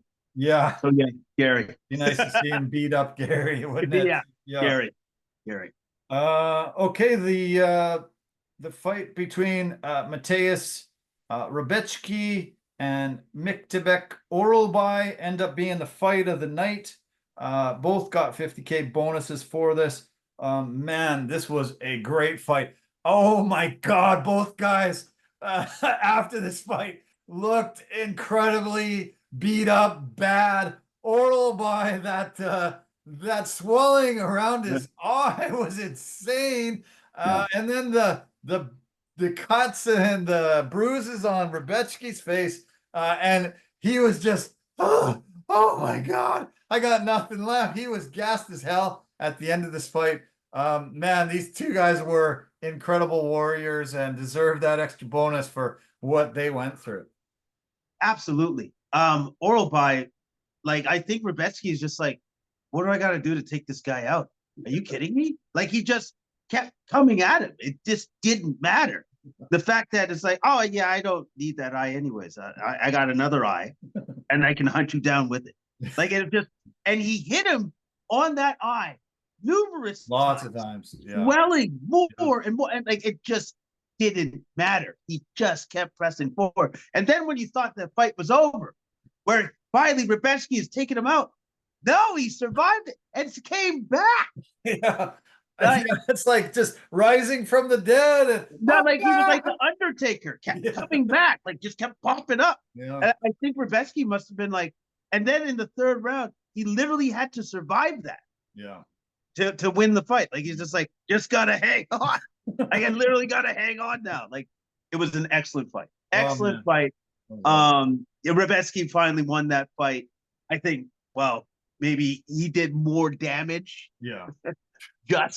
You know what I mean? At the end of the day. Yeah. It was a hard fight too. It was a hard fight, man. Shit, man. Unreal. It was an excellent fight. Amazing fight. Yeah. And it turns out Orolbai didn't have a broken orbital bone. It was just swelling that ended up causing that, and pretty wild. As I said, they don't let sanctioning go to share a bullet in many jurisdictions. If Orolbai walks in with an eye like that, no, he's not fighting, but they let him keep going. And I guess the thing is just say 2, because that's Daniel Cormier said. They just, when they say how many fingers, just say 2, because that's what they always hold up first. So. That was great. Love it. Yeah. We had another Mega Medoff on this card. Abus Magomedov ends up fighting Bruno the Hulk Ferreira. Talk about this fight briefly. Magomedov, I thought, was very good in this fight. He was pushing forward. He was able to deal with Ferreira's blitzes pretty well because he had to always be super aware of Ferreira's power coming back at him. Yep. But then when he finally got it down to the mat, down to the ground, in the round 3, he was able to get that arm triangle submission, wrap that up, and yeah, his wrestling was very, very good on the mat, and that's what won him the day. Yeah. Hulk is super tough too. He's Bruno super tough, Ferreira man. is super tough, and this Dangerous was fighter. yeah, dangerous as hell. And Abus got hurt in this fight, but he ended up withstanding it and came back and got the really nice arm triangle choke win. So great victory. Kennedy, African Savage and Jetsku gets the KO victory over Chris Barnett. Chris Barnett's fan favorite there with his dancing and flipping and doing all the crazy moves, but Ngechukwu ends up getting the knockout victory early on. The size difference between these two guys is crazy. The matchmaking was wild, but man, really good TKO win for Kennedy. Yeah, very good TKO win. It looked like Barnett might have hurt himself pre-fight with his celebration. It looked like he landed kind of weird when he jumped up there. So yeah, like, that was dumb of him and stupid. Yeah, it seemed to cause him a little bit of a pain there, and it seemed to get aggravated as the fight kind of wore on, and that looked fight like, we're on. yeah, you just can't do stupid stuff that's gonna cause you to have a blown out knee, man. Like Jesus Christ, do your jumping later, but before the fight, you're injuring yourself. That's really dumb. No, that's it. It was ridiculous. It was ridiculous. Okay. Yeah. Anything more you want to mention? Any of the other fights? I saw them all, but we're running out of time, so yeah. I'm good. Okay. Great. We have a card in Edmonton this coming weekend, which is really fantastic. Nice to see the UFC back north of the border again, and we've got a great fight in the flyweight division. This is kind of a title eliminator. We've got former champion Brandon Moreno coming in, ranked number 2, fighting the number 3 ranked fighter Elmir Albazi. This should be a hell of a good fight. Albazi is 17-1 and 5-0 in the UFC 6-fight win streak. The Prince from Iraq. He last one against Kai Kara-France with a split decision, but the quality of opponents that he's fought so far compared to what Moreno's fought is not even in the same stratosphere. Moreno, as I mentioned, former champion, most known for his 4-fight what do you call it, quadrilogy against Davidson Figueiredo, and being the former champ. He has lost 2 in a row, but man, I'm leaning towards Moreno in this one, just from just the quality of opponents that he's fought in his entire career. Yeah, his body of work is way better than what Albazi's ever faced. And yes, I'm definitely leaning more towards Moreno in this fight. And we'll learn something about Albazi if he's ready for competition at that level. Yeah. Is he actually ready for it? We're going to find out from this fight. Yeah. Also at the Rogers Place in Edmonton, the co-main event, also another former champion, Rose Namajunas. She is ranked number 6 in the flyweight division, facing Erin Blanchfield, who's number 3. Rose is on a 2-fight win streak, last winning by decision in July. Blanchfield's actually coming in off a loss to Manon Fiorot by decision in March. But she was on a 9-fight win streak before that, and she's 6-1 in the UFC. This one's 5 rounds because it was originally the main event, but it's been bumped down to co-main event. So it'd be interesting to see these girls battle out over 5 rounds, and I think it's going to go to a decision. Usually does with these two. Yeah, I think it's going to go to a decision. I just hope that it's full of action Yeah. and nobody's waiting around to strike one another. Like I think it's going to be an action-packed fight. Me too. Yeah. Yeah. Great heavyweight battle between Derek Lewis and Jonato Giroux. Lewis has the most amount of. Oh no, Denise. Sorry, Denise is his name. Lewis has the most amount of KOs in UFC history. So usually knockouts in his fight, one way or the other. Light heavyweight battle should be great. And then we've got tons of Canadians on this card. I love it. Just like here in Vancouver. Last year we had so many great Canadians. It starts with Mike Malott, who I think is Canada's best fighter currently. But we also have Marc-Andre Barrio. We've got Charles Air Jordan. We've got Faraz Zahabi's brother, Ayman Zahabi. We've got Jasmine Jazdavicius, also from Ontario. We've got who else? Chad Anhelinger. He's from here. Also, Jamie Lynn Horth from Squamish, just up the highway from here.